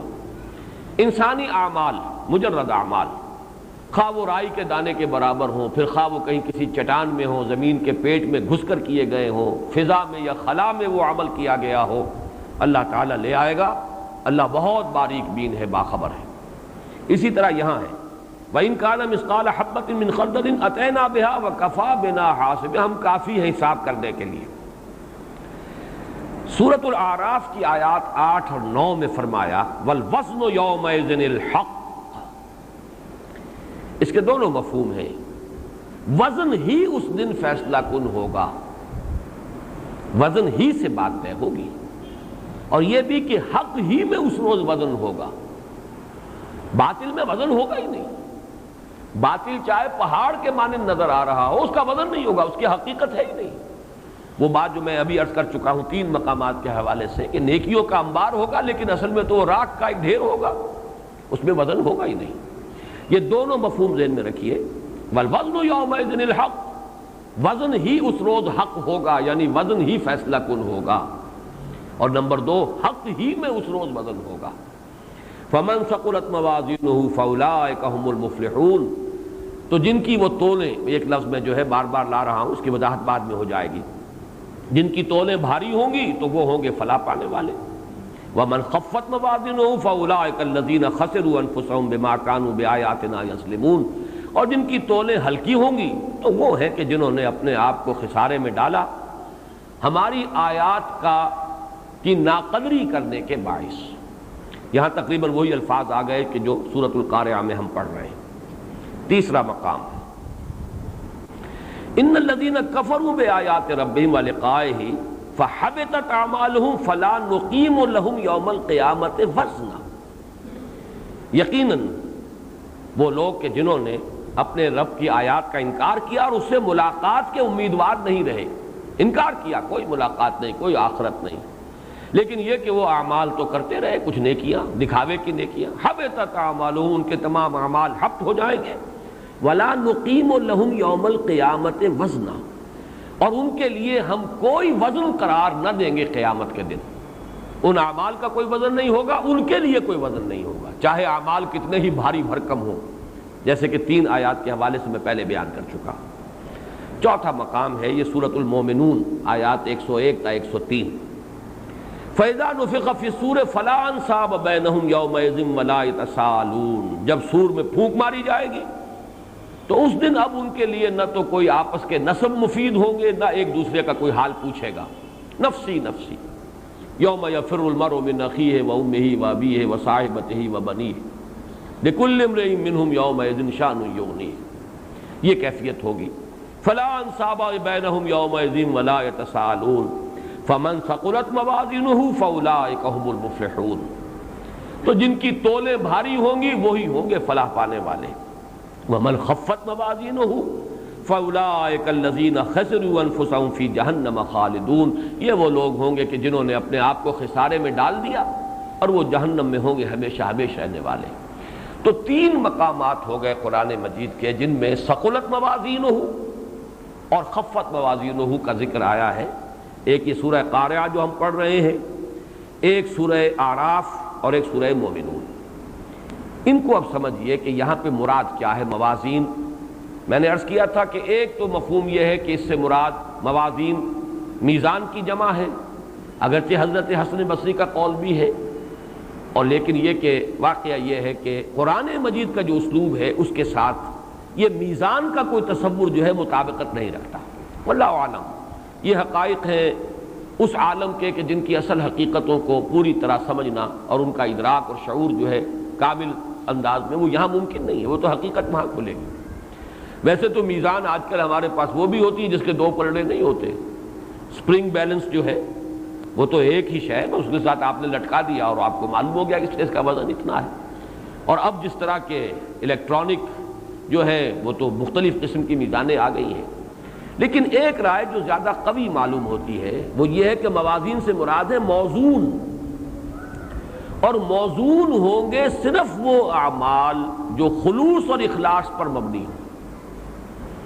وہ اعمال صالحہ جو ایمان کے ساتھ کیے گئے اور خلوص و اخلاص کے ساتھ کیے گئے، صرف وہی ہوں گے جن کو وزن کیا جائے. باقی ریاکاری والے اعمال حبام منصورہ اڑا دیے جائیں گے، وزن کیے ہی نہیں جائیں گے.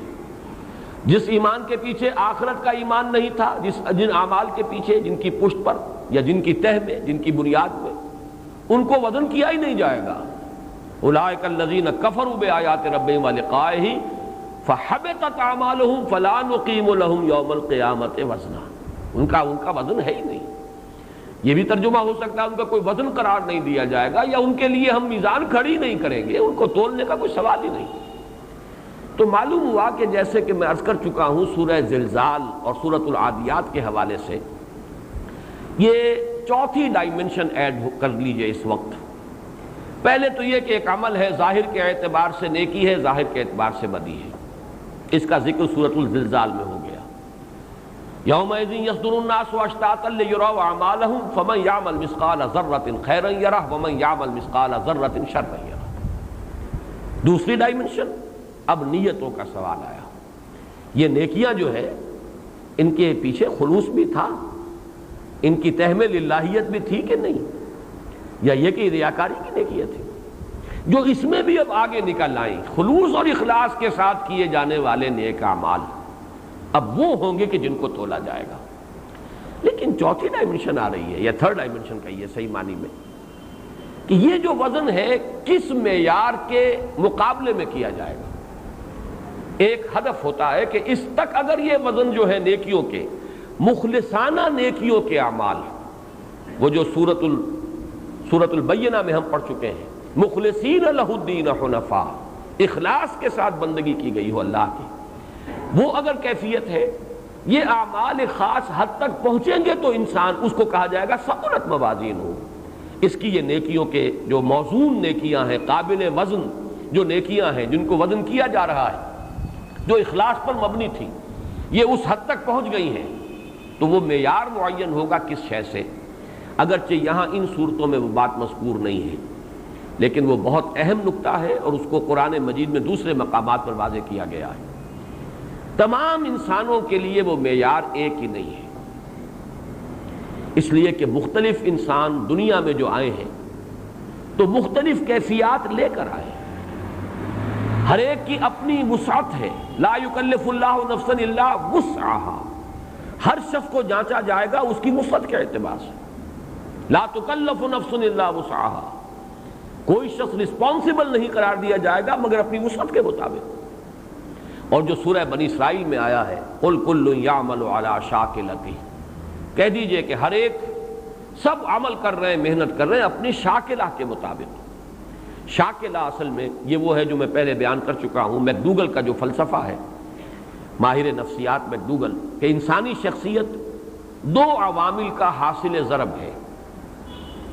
ایک عامل ہے انسان کے جینز، وہ کیا لے کر آیا تھا دنیا میں، آباء و اجداد کے اثرات ہیں، متوارث اثرات ہیں جو چلے آ رہے ہیں، باپ سے، دادا سے، نانا سے، پڑنانا سے، نہ معلوم کہاں سے. یہ جینز کا معاملہ تو بہت دور کی بات ہے. یہ بہرحال وہ چیزیں ہیں کہ جو ہماری شخصیت کی تشکیل میں، یہ شاکلہ کے بنانے میں ایک پارٹ پلے کرتے ہیں. پھر ایک ماحول انوائرمنٹ ہے، کس ماحول میں پیدا کیے گئے؟ ہندوؤں کے بت پرستوں کے ماحول میں کوئی پیدا کر دیا گیا، کوئی عیسائیوں کے ماحول میں پیدا کر دیا گیا، کوئی اہل ایمان کے ہاں مسلمانوں کے ماحول میں پیدا کر، زمین و آسمان کا فرق ہو جائے گا۔ تربیت، تعلیم، ماحول، یہ دونوں چیزیں ہیں جو مل کر ایک شاکلہ بناتی ہیں۔ لیکن یہ کہ قرآن یہ بتاتا ہے کہ یہ شاکلہ سب کچھ نہیں ہے۔ میکڈوگل کی جو گمراہی ہے وہ یہ کہ وہ انہی دونوں کا حاصل ضرب سمجھ رہا ہے، گویا کہ انسان کی کوئی آزاد شخصیت ہے ہی نہیں، فری ایجنٹ ہے ہی نہیں، انسان کوئی فری مورل ایجنٹ نہیں ہے، بلکہ یہ ہے کہ وہ تو جو بھی کچھ ہے جو بنا دیا گیا وہی ہے، مجبور محض ہے۔ قرآن یہ بتاتا نہیں، ہر انسان کو ایک آزادی بھی دی گئی ہے۔ وہ روح جو لے کر آیا ہے وہ شاکلہ سے متعلق نہیں ہے، وہ روح جو ہے وہ تو در حقیقت اس کی ایک آزاد شخصیت ہے، اس کا اپنا ایک چوائس ہے۔ یہ روح جو ہے اگرچہ اسی شاکلہ کے اندر، جس کو میں نے بارہا اس انگریزی محاورے سے تعبیر کرنے کی کوشش کی ہے کہ one can not outgrow his skin, کھال ہے، یہ کھال جو ہے، اب میں اپنی اس کھال سے باہر نہیں نکل سکتا، خواہ اور کتنا فربا ہو جاؤں، موٹا ہو جاؤں، تو کھال جو ہے وہ پھیلتی چلی جائے گی، میں رہوں گا کھال کے اندر۔ اسی طریقے سے شاکلہ سے انسان باہر نہیں نکل سکتا، اس شاکلہ کے اندر ہی اسے محنت کرنی ہے، جد و جہد کرنی ہے، خیر کی، شر کی، نیکی کی، بھلائی کی، جو بھی اس کی بھاگ دوڑ ہے اس کی جولانی بہرحال اس شاکلہ کے اندر ہوگی۔ قل کل یعمل علی شاکلتہ فربکم اعلم بمن هو اہدی سبیلا۔ اب جب یہ دو چیزیں سامنے آتی ہیں، وہ مضمون تو قرآن مجید میں کئی بار آیا ہے، لا یکلف اللہ نفسا الا وسعها، وسعت کے مطابق، یہ وسعت ہے کہ جو اس کو ملی ہے، اس کے جو جینز ہیں۔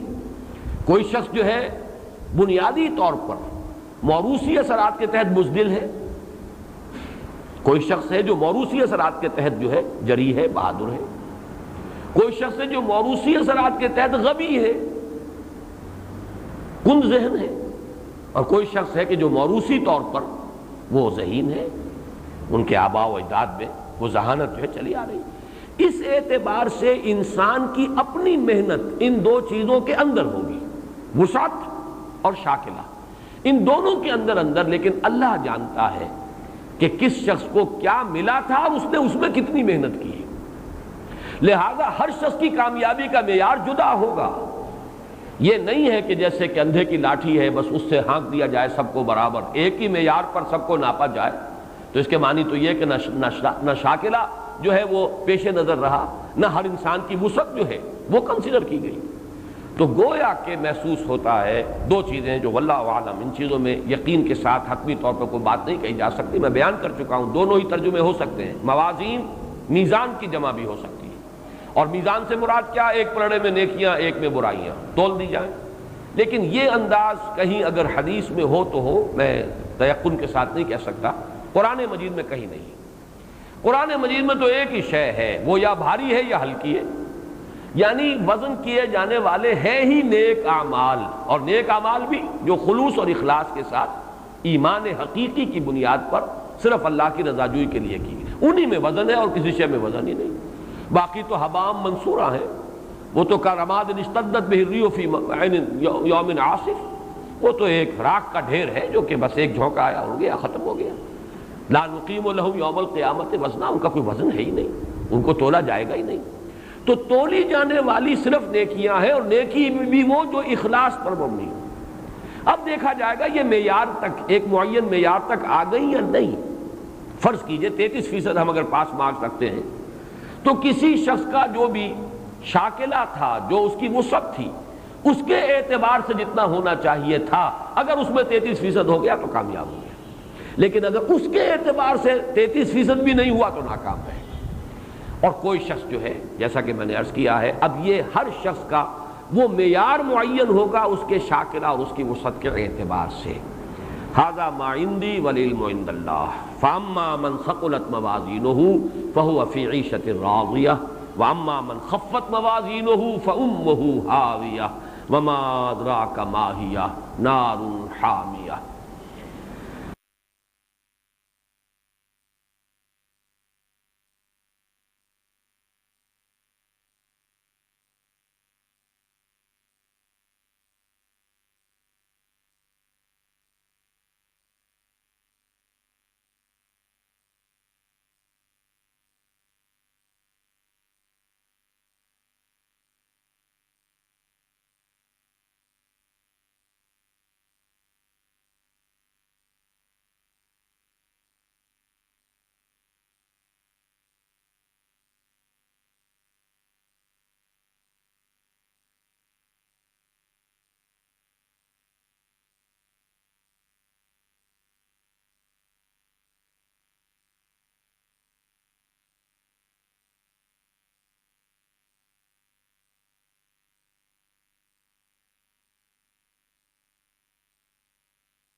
اب آئیے دوسری سورہ مبارکہ، بسم اللہ الرحمن الرحیم۔ الہاکم التکاثر،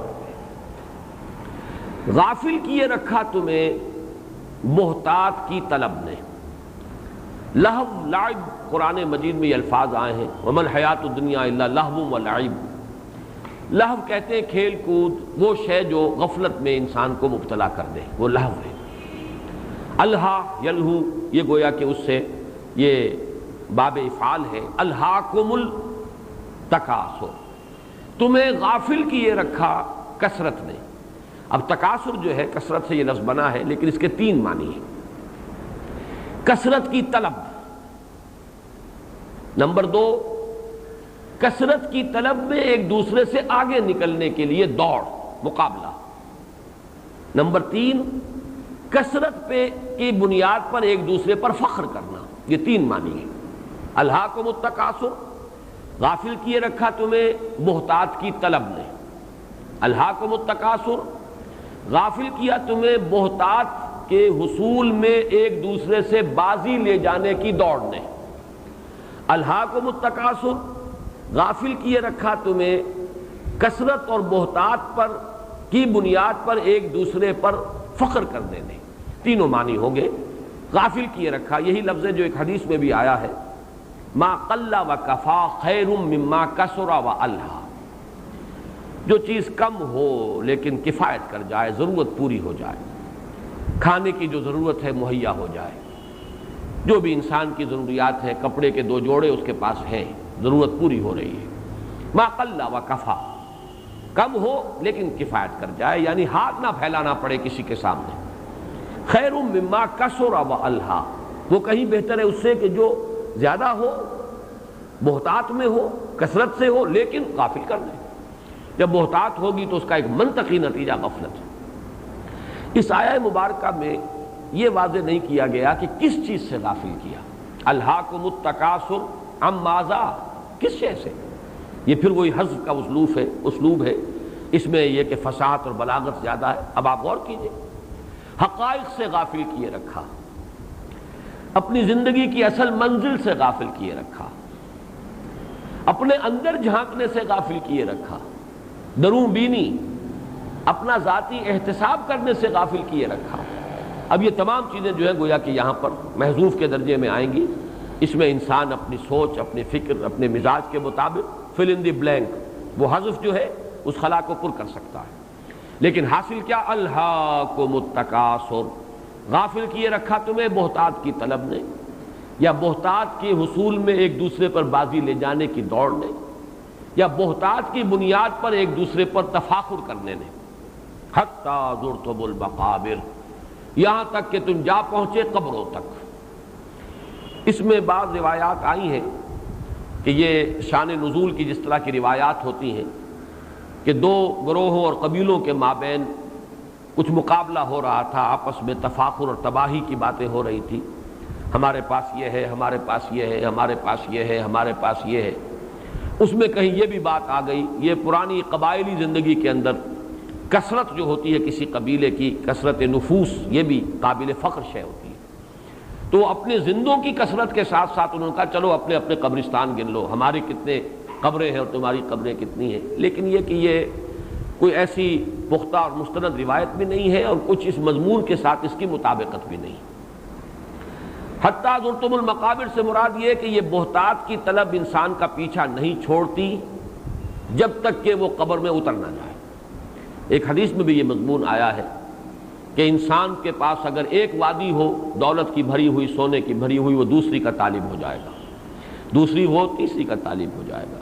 انسان کی حرص کو قبر کی مٹی کے سوا کوئی اور شے پر نہیں کر سکتا۔ اور اس کا مشاہدہ ہوتا ہے، کتنے ہی لوگ ہیں سرمایہ دار جن کے پاس اتنی کچھ دولت ہے کہ بالیقین یہ کہا جا سکتا ہے کہ ان کی آئندہ کئی نسلوں کے لیے کفایت کرنے والی ہے، لیکن یہ کہ پھر بھی چاہے وہ عین قبروں میں اپنی ٹانگیں لٹکائے بیٹھے ہوں، لیکن یہ کہ وہ محتاط کی جو طلب ہے وہ ختم نہیں ہوتی۔ یہی وہ سورہ حدید کے اندر بھی جو مضمون آیا ہے، اعلموا انما الحیات الدنیا لعب ولہو وزینۃ وتفاخر بینکم وتکاثر فی الاموال والاولاد۔ یہ تکاثر فی الاموال والاولاد یہ ختم نہیں ہوتی، یہ تو بالکل موت کے دہانے تک بھی انسان پہنچا ہوا اور قبر کے کنارے بیٹھا ہوا ہو، بلکہ اپنی ٹانگیں لٹکائی ہوئی ہوں قبر میں، تب بھی یہ بہتات کی طلب ختم نہیں ہوتی۔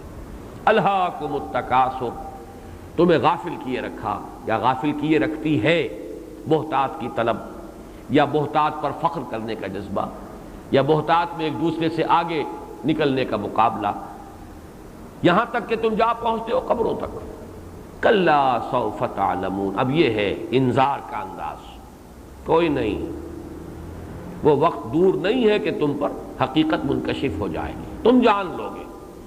سوفا کہا ہے یہ، حالانکہ سین کے ساتھ بھی یہ بات آ سکتی تھی، لیکن ایک تو وہ آہنگ والی بات ہے، اس لیے کہ موت تو انسان کے سر پر جیسے کہ تلوار لٹکی ہوئی ہو، موت منڈلا رہی ہے ہمیشہ ہر شخص کے سر پر، اس کی موت کچھ پتہ نہیں، اگلے ہی لمحے آ جائے، لہذا سین کے ساتھ بھی۔ لیکن سوفا، ابھی چونکہ زندگی کا کچھ نظر آ رہا ہے، صحت بھی ہے، بظاہر احوال موت بہت قریب نہیں ہے، لیکن یہ کہ اس میں جو صوتی آہنگ ہے اس کے اعتبار سے کلا سوف تعلمون ثم کلا سوف تعلمون، نہیں ہرگز نہیں، ایک وقت آئے گا کہ حقیقت منکشف ہو جائے گی، اگرچہ وہ وقت وہی ہوگا جو میں نے پہلے مصرع آپ کو سنایا کہ جب آنکھ کھلی گل کی تو موسم تھا خزاں کا، اب کوئی فائدہ نہیں ہوگا۔ یوم یتذکر الانسان وانیٰ لہ الذکریٰ، اس روز ہوش آئے گی، لیکن اس روز کا ہوش آنا کس فائدے کا، کیا حاصل؟ کلا سوف تعلمون ثم کلا سوف تعلمون، پھر تاکید، پھر حقیقت منکشف ہو جائے گی۔ ابھی تم حقیقت کو دیکھنا نہیں چاہتے، لیکن ایک وقت آئے گا کہ وہ حقیقت خود تمہارے اوپر عیاں ہو جائے گی، تمہاری آنکھیں کھل جائیں گی، جیسے سورہ قاف میں فرمایا کہ تمہاری فبصرک الیوم حدید، اب تو تمہاری آنکھیں بڑی تیز ہیں، ہر شے، ہر حقیقت جو ہے تمہاری آنکھوں پر منکشف ہو گئی۔ کلا لو تعلمون علم الیقین لترون الجحیم ثم لترونها عین الیقین ثم لتسألن یومئذ عن النعیم۔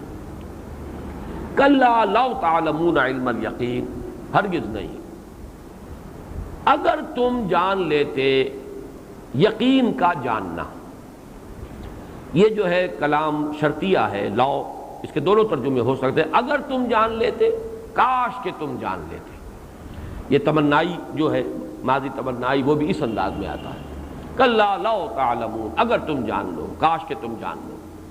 لیکن یہ کہ اس کا جواب کیا ہے؟ اگلی آیت جو ہے بظاہر تو احساس ہوتا ہے کہ شاید لترون الجحیم جو ہے یہ اس کا جواب ہے، شرط کا جواب، لیکن ایسا نہیں ہے، اس پر اتفاق ہے تمام مفسرین کا کہ جواب شرط یہاں محذوف ہے، اور اکثر و بیشتر نے تو اس کے فوراً بعد جو ہے محذوف کو مانا ہے، کلا لو تعلمون علم الیقین، ہرگز نہیں، اگر تم جان لو یقین کا جاننا تو حقیقت تم پر منکشف ہو جائے، تو تم سیدھی راہ پر آ جاؤ، تو تم کامیاب ہو جاؤ، تو تمہاری عاقبت سنور جائے، یہ گویا کہ اس کا جواب شرط ہے جو یہاں محذوف ہے۔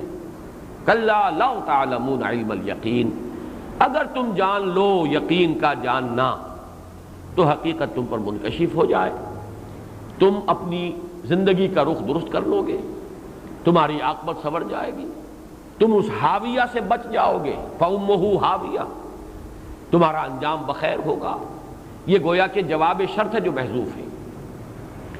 لیکن یہ کہ مولانا اصلاحی صاحب کا ایک خیال ہے، اور وہ خیال وزنی ہے، کہ یہ جو اس کے بعد کی آیات آ رہی ہیں تین مزید، لَتَرَوُنَّ الْجَحِيمَ ثُمَّ لَتَرَوُنَّهَا عَيْنَ الْيَقِينِ ثُمَّ لَتُسْأَلُنَّ يَوْمَئِذٍ عَنِ النَّعِيمِ، یہ تینوں بھی در حقیقت کلا لو تعلمون علم الیقین ہی کے تابع ہیں، یہ سارا شرطیہ کلام چل رہا ہے اس صورت کے آخر تک۔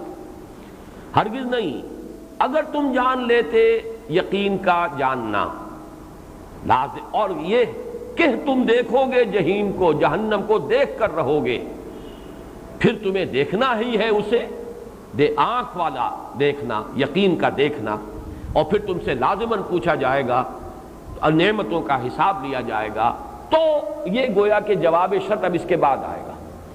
یہ سب کچھ اگر تمہیں معلوم ہو جائے تو تمہاری منزل درست ہو جائے، تمہاری عاقبت سنور جائے، تم انجام بد سے محفوظ ہو جاؤ، تم حاویہ میں گرنے سے بچا لیے جاؤ، تو یہ بھی ایک رائے ہے اور رائے قوی معلوم ہوتی ہے، اگرچہ ذاتی طور پر میری رائے یہ ہے کہ 2 آیات کے بعد جواب شرط کو اگر محذوف مان لیا جائے اور اس کے بعد جو کلام ہے وہ کلام مستانفہ ہے، وہ اپنی جگہ پر ایک نیا کلام شروع ہو رہا ہے، تو بات زیادہ نکھرتی ہے، واللہ عالم۔ میں اپنی اس رائے کے مطابق اب ترجمہ کر رہا ہوں اور وضاحت کر رہا ہوں۔ کلا لو تعلمون علم الیقین لترون الجحیم، ہرگز نہیں، اگر تم جان لیتے یقین کا جاننا کہ تمہیں جہنم کو دیکھنا ہی ہے، کوئی مفر نہیں، اس بات پر اگر تمہیں یقین ہو جائے، اور جو یقین اس وقت ہوگا علم الیقین کے درجے میں، عین الیقین کے درجے میں نہیں، وہ تمہیں علمی طور پر بات کو جاننا ہے، تمہیں استدلال کے حوالے سے جاننا ہے، تمہیں دلیل سے عقل سے بات کو پہچاننا ہے۔ کیا پہچاننا ہے؟ کہ تم دیکھ کر رہو گے جہنم کو، اور یہ مضمون وہ ہے جو قرآن مجید میں دوسرے مقامات پر آیا ہے کہ ہر انسان کو جہنم دکھائی جائے گی، چاہے وہ انجام کار کے اعتبار سے جنتی ہو، لیکن یہ ہے کہ ایک دفعہ لایا جائے گا تاکہ انہیں بھی پتہ لگ جائے کہ ہم کس شے سے بچا لیے گئے، اللہ کا کتنا بڑا احسان ہم پر ہوا ہے، کتنا بڑا کرم ہوا ہے، کس انجام سے اللہ نے ہمیں بچایا ہے۔ چنانچہ سورہ مریم میں فرمایا گیا وَإِن مِّنكُمْ إِلَّا وَارِدُهَا كَانَ عَلَىٰ رَبِّكَ حَتْمًا مَّقْضِيًّا، کوئی نہیں ہے تم میں سے مگر یہ کہ ایک مرتبہ تو آ کر رہے گا جہنم پر۔ وارد کہتے ہیں گھاٹ پر اترنے کو، جیسے کوئی قافلہ آ کر اترا کسی گھاٹ پر، کوئی تالاب ہے پانی پینے کے لیے، کوئی نہر ہے اس کے کنارے پر آ گئے پانی پینے کے لیے، یہ ہے وارد۔ مورد کہتے ہیں گھاٹ، اترنے کی جگہ۔ تو وَإِن مِّنكُمْ إِلَّا وَارِدُهَا كَانَ عَلَىٰ رَبِّكَ حَتْمًا مَّقْضِيًّا، پھر یہ کہ ہم اللہ تعالیٰ کی طرف سے فرمایا کہ پھر ہم بچا لیں گے ان کو جو کہ تقویٰ والے تھے، اور جو جہنمی ہیں وہ اسی کے اندر اوندے منہ پڑے رہ جائیں گے، لیکن ایک دفعہ تو آنا ہی ہے۔ یہی تصور ہے جو ہمارے سامنے ہے۔ سورہ حدید میں یہ جو نقشہ آیا ہے کہ لوگوں کو نور عطا کیا جائے گا اور اس نور سے وہ چلیں گے، وہ جس کو ہم پل صراط کہتے ہیں، کہ جو روشنی ہوگی، ایک مرحلہ ہے جہنمیوں کو اور جنتیوں کو علیحدہ کرنے کے لیے، کہ جو جنتی ہیں جنہوں نے نیک اعمال کیے تھے، ایمان اور اعمال صالحہ کا نور لے کر آئے تھے، وہ گزر جائیں گے اس پل پر سے، اور دوسرے ٹھوکریں کھاتے ہوئے گریں گے، اور پھر ان کے مابین ایک فصیل حائل کر دی جائے گی۔ تو یہ جو دونوں آیات ہیں، اگرچہ یہ شرط اور جواب شرط نہیں ہے، جواب شرط تو محذوف ہے، لیکن یہ دونوں انٹرلاکڈ ہیں، اور یہ ترجمہ جیسے کہ مولانا اصلاحی صاحب نے کہا، یہ کہہ کے لفظ سے ان کو جوڑا جائے گا۔ کلا لو تعلمون علم الیقین لترون الجحیم، کوئی نہیں، اگر تم جان لیتے یقین کا جاننا کہ تمہیں ایک دن لا محالہ اس جہنم کو دیکھنا ہے، وہ تمہارے سامنے آ کر رہے گی، جس کو کہ اوپر فرمایا گیا حاویہ فأمہ حاویہ وما ادراک ما ہی نار حامیہ، اور یہی ہے در حقیقت کہ جو ان دونوں صورتوں کو جو مضمون کے آپس میں جوڑ رہا ہے، انٹرلاک کر رہا ہے۔ لَتَرَوُنَّ الْجَحِيمَ ثُمَّ لَتَرَوُنَّهَا عَيْنَ الْيَقِينِ، پھر اب یہاں سے کلام مستانفہ ہے، یہ علیحدہ اب نیا کلام شروع ہو رہا ہے۔ پھر وہ وقت تو آ کر رہنا ہی ہے، یہ تو اس دنیا میں عقل کی آنکھ سے دیکھ لو، یقین، علم والا یقین اگر تمہیں حاصل ہو جائے کہ تمہیں یقیناً دیکھنا ہے جہنم کو، تو پھر یہ کہ تمہاری عاقبت سنور سکتی ہے، تم اس خسران ابدی سے بچ سکتے ہو، والعصر ان الانسان لفی خسر، اس انجام سے اپنے آپ کو بچا سکو گے۔ لیکن بہرحال ثم لترونها عین الیقین، پھر بالآخر تو تمہیں دیکھنا ہی ہے اسے یقین کی آنکھ سے۔ اب یہاں پہ عین الیقین آیا، مشاہدے پر مبنی یقین۔ میں ابھی یقین کے سلسلے میں چند باتیں ابھی عرض کروں گا آپ سے بعد میں، وہ ایک علیحدہ بحث ہے حکمت قرآن کی۔ ابھی اس ترجمے کو اور جو اس کا جو ایک ترکیب ہے اس کو سمجھ لیجئے۔ ثم لتسألن یومئذ عن النعیم، پھر لازماً تم سے سوال ہوگا، پوچھے جاؤ گے، محاسبہ ہوگا نعمتوں کے بارے میں، کون کون سی نعمتیں ہم نے تمہیں دی تھیں۔ ایک حدیث تو بارہا میں نے آپ کو سنائی ہے، بہت سے حضرات کو یاد بھی ہوگی، لن تزول قدم ابن آدم حتی یسأل عن خمس، ابن آدم کے قدم ہل نہیں سکیں گے اس عدالت اخروی سے یہاں تک کہ 5 چیزوں کا حساب نہ لے لیا جائے، عن عمرہ فیما افناہ، وعن شبابہ فیما ابلاہ، وعن مالہ من این اکتسبہ وفیما انفقہ، وعما عمل فیما علم، او کما قال صلی اللہ علیہ وسلم۔ عمر کے بارے میں پوچھا جائے گا، کہاں گلائی، 80 برس دیے تھے، کہاں صرف کیے؟ پھر دوسرا سوال، عمر کا ایک خاص حصہ شباب، جوانی کا دور، قوتوں کا، امنگوں کا، حوصلوں کا، عزائم کا، وہ کہاں گنوائی؟ جوانی جو ہے وہ کہاں گنوائی؟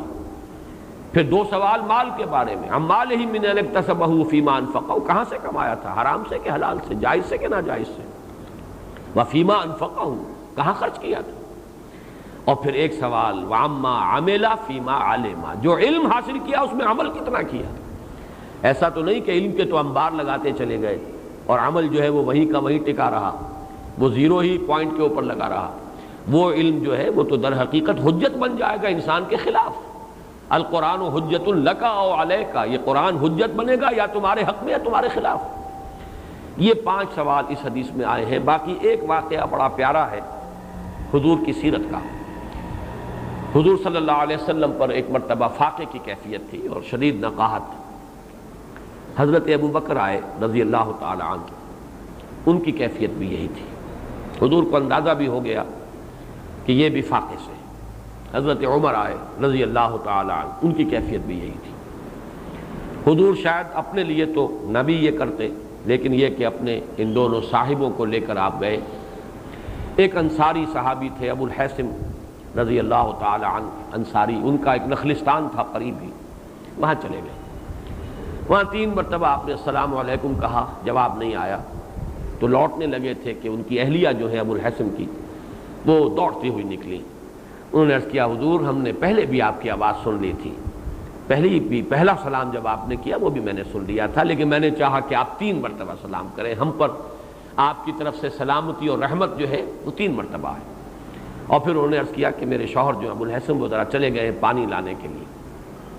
پھر وہ دوڑی، انہوں نے کچھ کھجور جو ہے ان کو وہ سامان کیا حضور کی ضیافت کا۔ پھر جب وہ آ گئے ابو الحیثم تو انہوں نے پھر کوئی جانور بھی ذبح کیا، گوشت بھی تیار کیا، ضیافت کا اہتمام ہوا۔ جب یہ کھا چکے تو حضرت حضور صلی اللہ علیہ وسلم نے فرمایا، عمر یہ ہیں وہ نعمتیں جن کا حساب دینا ہوگا۔ باقی یہ کہ اور دوسری احادیث کے اندر بھی نعمت تو ہر شے ہے، بشرطے کہ اس کے ساتھ حقیقت کے اعتبار سے تو نعمت ہوگی جبکہ اس کے ساتھ ہدایت بھی موجود ہے، لیکن اللہ کی طرف سے تو بہرحال وہ ڈیبٹ کا کھاتا ہے جس کو اکاؤنٹ فار کرنا پڑے گا۔ صحت دی ہے، حساب دینا پڑے گا۔ قوت دی ہے جسمانی، حساب دینا ہوگا۔ مال دیا ہے، حساب دینا ہوگا۔ اولاد دی ہے، حساب دینا ہوگا۔ تو ظاہر بات ہے کہ ہر شے جو دنیا میں انسان کو ملی ہے، یہاں تک کہ جو بھی سانس آ گیا صحیح طور پر، یہاں تک کہ جو دن بھی گزر گئے عافیت کے ساتھ، ان میں سے ہر ایک کا حساب ہونا ہے۔ ثم لتسألن یومئذ عن النعیم، پھر لازماً تم سے سوال ہوگا۔ اب یہاں پہ دیکھیے وہی انداز ہے جو اس خطبے میں ہے، واللہ لتموتن کما تنامون ثم لتبعثن کما تستيقظون ثم لتحسبن بما تعملون ثم لتجزون بالاحسان احسانا وبالسوء سوءا وانها لجنۃ ابدا او لنار ابدا۔ خدا کی قسم تم سب پر موت وارد ہو کر رہے گی جیسے روزانہ رات کو سو جاتے ہو، پھر تم سب کو اٹھا لیا جائے گا۔ ثم لتبعثن کما تستيقظون، جیسے روزانہ صبح بیدار ہو جاتے ہیں۔ ثم لتحسبن بما تعملون، پھر عمل کیا جو بھی کیے ہیں ان کا حساب کیا جائے گا۔ ثم لتجزون بالاحسان احسانا وبالسوء سوءا، پھر بدلہ مل کر رہے گا، کوئی چھٹکارا نہیں، بھلائی کا بھلا برائی کا برا۔ اس بدلے کے اندر ان کا ایک دوسرے کو اکاؤنٹ فار کر دینا جو ہے، نیکیاں ہیں جو اگر جو برائیاں ہیں لیکن اگر نیکیوں نے انہیں دفع کر دیا ہے، ان کا کفارہ بن گئی ہے، تو سامنے تو آئیں گی، لیکن یہ کہ وہ ظاہر بات ہے کہ وہ تول میں پھر نہیں آئیں گی، وہ چیزیں حساب کتاب میں نہیں آئیں گی، اس لیے کہ کفارہ ہو چکا ہے، حساب کتاب میں نہیں آئے گا، لیکن دکھا دیا جائے گا۔ ثم لتسألن یومئذ عن النعیم، پھر لازماً تم سے سوال کیا جائے گا اس دن ان نعمتوں کے بارے میں جو اللہ نے تمہیں اس دنیا میں عطا فرمائی۔ اب آئیے یہ یقین کے موضوع پر کچھ بات۔ یقین کسے کہتے ہیں؟ اس کا بھی میں نے استقصاء کیا ہے، قرآن مجید میں یہ لفظ کس کس انداز میں آیا ہے، اس لیے کہ جیسے ہمارے ہاں خاص طور پہ صوفیہ کے ہاں یہ مضامین زیر بحث آتے ہیں، جیسے نفس انسانی کی 3 کیفیات، نفس امارہ، نفس لوامہ، نفس مطمئنہ۔ اگرچہ عام طور پر لفظ نفس صرف جب آتا ہے تو وہ پورے وجود کے لیے آتا ہے، انسانی جان، اخرجوا انفسکم، فرشتہ کہے گا جان نکالتے ہوئے نکالو اپنی جان، تو یہاں نفس سے مراد جو ہے پورا انسان کی کا معنوی وجود جو ہے وہ نفس ہے۔ لیکن تین کیفیات ہیں اس کی، ایک نفس امارہ ہے، یہ در حقیقت متعلق ہے ہماری ایڈ یا لیبیڈو سے، ہمارے اینیمل انسٹنکٹ سے، جو بدی ہی کی طرف انسان کو بلاتے ہیں، حکم دیتے ہیں برائی کا۔ ایک نفس لوامہ ہے، وہ ہمارا ضمیر ہے، کانشنس ہے، یہ ہمارے روحانی وجود سے متعلق ہے، یہ خیر کی طرف بلاتا ہے اور بدی پر ملامت کرتا ہے۔ اور ایک نفس مطمئنہ ہے، یہ مجموعی حیثیت سے انسان کی کیفیت، جبکہ انسان خیر پر، نیکی پر، ہدایت پر پوری طرح مستقیم ہو جائے، جم جائے، استقامت حاصل ہو جائے، مطمئن ہو جائے، دل ٹھک گیا ہو۔ اسی طرح یقین کی تین کیفیتیں ہیں، دو اصطلاحیں تو یہاں آئی ہیں، علم الیقین، عین الیقین۔ ایک یقین ہے علم کے درجے میں، یقین علمی، یا جس کو کہا جا سکتا ہے وہ علم جو استدلالی ہے، دلائل سے، علم نظری، اس کی بنیاد پر ایک یقین کی کیفیت حاصل ہو جائے۔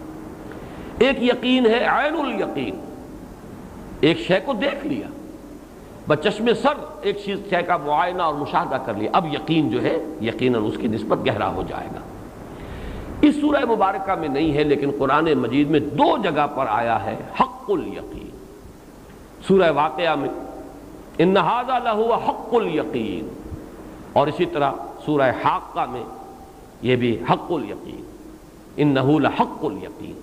اب اس پر صوفیاء نے گفتگو کی ہے، ان تینوں میں کیا مراتب ہیں، کیا مدارج ہیں، نسبتیں کیا ہیں، وہ میں چند باتیں آپ سے عرض کروں گا، لیکن یہ باتیں پہلے نوٹ کر لیجئے کہ لغت میں یقین کا مفہوم کیا ہے۔ امام راغب اصفہانی نے الیقین من صفت العلم فوق المعرفہ، یقین کے بارے میں فرمایا یہ علم کی ایک صفت ہے، کیفیت ہے جو معرفت سے بلند تر ہے۔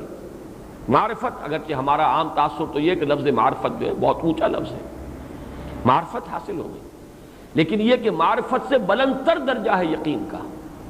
الیقین من صفت العلم فوق المعرفت والدرایت، درایت سے، عقل سے، استدلال سے، صغرا کبرا جوڑ کر جو بھی کوئی شے انسان جس کی پہچان حاصل کرتا ہے، جو علم حاصل کرتا ہے، اس سے بلند تر ایک مقام ہے اور وہ ہے یقین۔ وَهُوَ سکون الفہم مع ثبات الحکم۔ اس میں دو کیفیات جب پیدا ہو جائیں کہ انسان کی علمی پیاس جو ہے وہ پوری طرح اس کو سیری حاصل ہو جائے، مطمئن ہو جائے کہ ہاں بات یوں ہی ہے، دل ٹھک جائے۔ ایک ہے کہ ایسا ہو سکتا ہے، شاید ایسا ہو، ممکن ہے کہ ایسا ہو، گمان غالب ہے کہ ایسا ہوگا، ایسا ہونا چاہیے، لیکن یہ کہ ابھی اس میں وہ سکون الفہم، انسان کا دل کا ٹھک جانا، عقل کا مطمئن ہو جانا، نفس مطمئنہ، یہاں پہ گویا کہ عقل مطمئن، پوری طرح مطمئن ہو گیا کہ ہاں ایسا ہے، بات یہی ہے، حقیقت یہی ہے، حقیقت یوں ہو سکتی ہے نہیں، حقیقت یہی ہے، اور اس کے ساتھ ثبات الحکم، رائے انسان کی قائم ہو جائے کہ ایسا ہے، یہ ہے اصل میں یقین۔ اسی حوالے سے یہ بات بھی نوٹ کر لیجئے کہ ایمان جو ہے اس سے بھی بلند تر لفظ ہے یہ یقین، ایقان، یقین، اس لیے کہ ایمان کا ایک پہلو یہ بھی ہے کہ سرسری سا مان لینا، آمن لہو، مان لیا، ٹھیک ہے، تردید نہیں کی، اور ایمان جو بہی کے ساتھ بھی آتا ہے، آمنہ بہی، اس کا بھی ایک پہلو ہوتا ہے قانونی ایمان، ظاہری ایمان، اور قرآن مجید میں آپ کو معلوم ہے کہ منافقوں کو بھی خطاب کیا گیا یا ایھا الذین آمنوا سے، کسی جگہ بھی یا ایھا الذین نافقوا نہیں آیا، یا ایھا الذین آمنوا، اس میں مسلمان، منافق، مومن سب کے سب شامل ہیں، لیکن یقین کا لفظ جو ہے دو مرتبہ قرآن مجید میں آخرت کے بارے میں خاص طور پر وَبِالْآخِرَةِ هُمْ يُوقِنُونَ وَهُمْ بِالْآخِرَةِ هُمْ يُوقِنُونَ، سورہ بقرہ میں وَبِالْآخِرَةِ هُمْ يُوقِنُونَ اور سورہ لقمان میں وَهُمْ بِالْآخِرَةِ هُمْ يُوقِنُونَ، زور تاکید کے لیے ہم کو بھی دوبارہ دو مرتبہ سورہ لقمان میں لائے، اس لیے کہ واقعہ یہ ہے کہ آخرت کا صرف مان لینا مفید نہیں ہے جب تک کہ اس کا یقین پیدا نہ ہو جائے، اور یہی بات کہی گئی ہے اِن نَظُنُّ إِلَّا ظَنًّا وَمَا نَحْنُ بِمُسْتَيْقِنِينَ، وہ گمان سا تو ہوتا ہے کہ ہاں آخرت ہوگی، بات واقعی وزنی ہے، مدلل ہے، آخر نیک اور بد برابر تو نہیں ہو جانے چاہیے، بات وزنی ہے آپ کی. اگر نیکی نیکی ہے تو اس کا بدلہ ملنا چاہیے، خیر بھلا، اور اگر بدی ہے تو اس کی سزا ملنی چاہیے. لیکن دل نہیں ٹھکتا. ان نظن الا ظنا وما نحن بمستيقنين. اصل شے جو مطلوب ہے وہ یقین ہے آخرت کا. وبالآخرۃ هم یوقنون وهم بالآخرۃ هم یوقنون. یقیناً کا لفظ قرآن مجید میں ایک جگہ آیا ہے سورہ نساء، وما قتلوه یقینا، ہرگز قتل نہیں کیا حضرت مسیح علیہ السلام کو یہود نے. یہ ان کا مغالطہ ہے، یہ خام خواہ کا ان کا خیال ہے، یہ ایک مشتبہ صورت تھی جو ان کے لیے بنا دی گئی. 2 مرتبہ یہ لفظ آیا ہے موت کے معنی میں قرآن مجید میں. سورہ ہجر میں حتی اتانا الیقین، یہ سورہ مدثر میں، اور وعبد ربک حتی یاتیک الیقین سورہ ہجر میں. یعنی یقین وہ یقینی شے، شدنی امر، جس کے ہونے میں کوئی شک ہی نہیں. اس سے بھی اصل میں اس یقین کا جو لغوی مفہوم ہے اس پر روشنی پڑتی ہے. موت وہ شے ہے جس کا کوئی انکار نہیں کر سکتا. موت وہ حقیقت ہے کہ جس کا انکار ممکن نہیں. اللہ کا انکار کیا جا سکتا ہے لیکن موت کا انکار نہیں کیا جاتا. سب سے زیادہ یقینی شے جو ہے وہ موت ہے. تو یقین، الیقین کہا گیا موت کو. وَاعْبُدْ رَبَّكَ حَتَّى يَأْتِيَكَ الْيَقِينُ. آخری وقت تک آپ اپنے رب کی بندگی کرتے جائیے. آخری سانس بھی آپ کا بندگی رب کی کیفیت میں نکلنا چاہیے. اور یہ کہ حَتَّى أَتَانَا الْيَقِينُ سورہ مدثر میں یہاں تک کہ موت آ گئی. اب یہاں پر جو میں یقین جو آیا ہے، علم الیقین، عین الیقین اور حق الیقین، ان 3 مدارج یا مراتب کو ایک سادہ سی مثال سے پہلے واضح کر دوں. آپ نے دیکھا کہیں کہ دھواں ہے، آپ نے نتیجہ نکالا کہ آگ لگی ہوئی ہے. دھواں آپ نے نہیں دیکھا، یہ علم الیقین ہے. یہ نظری علم ہے کہ آپ کو معلوم ہے کہ آگ جہاں ہو وہاں دھواں ہوتا ہے، دھواں جہاں ہو وہاں آگ ہوتی ہے. یہ لازم و ملزوم ہے. لہذا دھوئیں کو دیکھ کر آگ کا حکم لگانا یہ علم الیقین ہے. قرائن سے، درایت سے، عقل سے، استدلال سے، دلیل سے. یہ کائنات ہے تو یقیناً کوئی پیدا کرنے والا ہے، یہ مخلوق ہے تو کوئی نہ کوئی خالق ہے. یہ دلیل ہے، استدلال ہے. لیکن یہ کہ اس سے جو یقین حاصل ہوگا وہ علم الیقین ہے. نظری علم، استدلالی علم، اس کی بنیاد پر علم یقین. البتہ یہ کہ اس میں مدارج ہوں گے، گہرائی ہو سکتی ہے، وہ میں بعد میں عرض کروں گا. لیکن ایک شکل یہ کہ آپ نے خود جا کر دیکھ لی آگ لگی ہوئی ہے، یہ معائنہ اور مشاہدہ ہے. لیس الخبر و کل معائنہ. وہ آنکھ سے دیکھی ہوئی شے جو ہے وہ تو ظاہر بات ہے کہ وہ صرف خبر کی بنیاد پر جو یقین انسان کرتا ہے اس سے کہیں بڑھ کر ہے آنکھ سے دیکھا ہوا. یہ عین الیقین ہے. آپ نے دیکھ لیا کہ آگ لگی ہوئی ہے، بچشم سب دیکھ لیا. اس میں کسی استدلال کا پہلو نہیں ہے، یہ تو براہ راست مشاہدہ ہے، معائنہ ہے.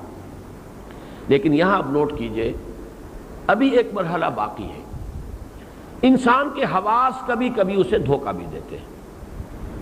کان بج رہے ہیں حالانکہ آواز کوئی نہیں ہے، یا کوئی شے نظر آ رہی ہے، رنگ نظر آ رہے ہیں، حقیقت میں کوئی نہیں ہے. یہ آپ کی اپنی بینائی کا انتشار ہے. حواس دھوکہ دیتے ہیں انسان. اسی لیے وہ بہت مشہور مصرع ہے کہ آنچ می بینیم یا رب یا بیداریست یا رب یا بے خواب. پروردگار جو کچھ میں دیکھ رہا ہوں یہ خواب میں دیکھ رہا ہوں یا حقیقت ہے، یہ بیداری ہے.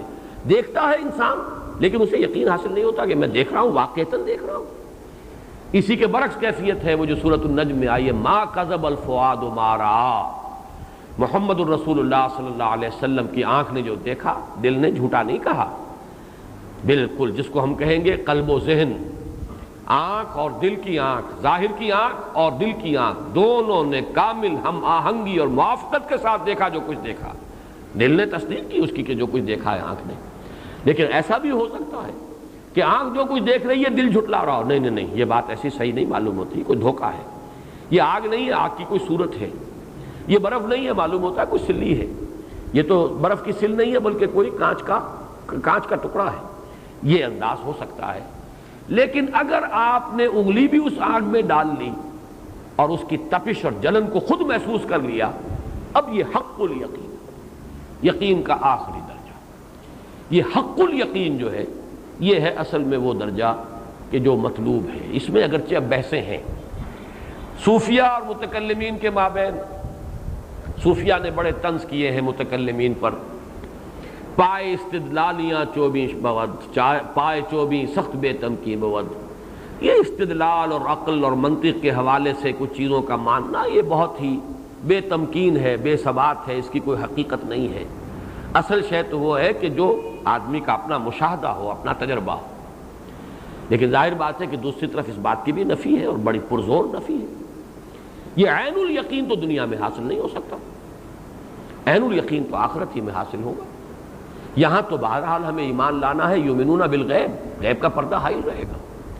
اس دنیا میں رہتے ہوئے تو علم الیقین سے آگے کا کوئی درجہ بہرحال ہمارے لیے، عین الیقین کا کوئی درجہ جو ہے وہ تو بہرحال ہمارے لیے حاصل نہیں ہو سکتا۔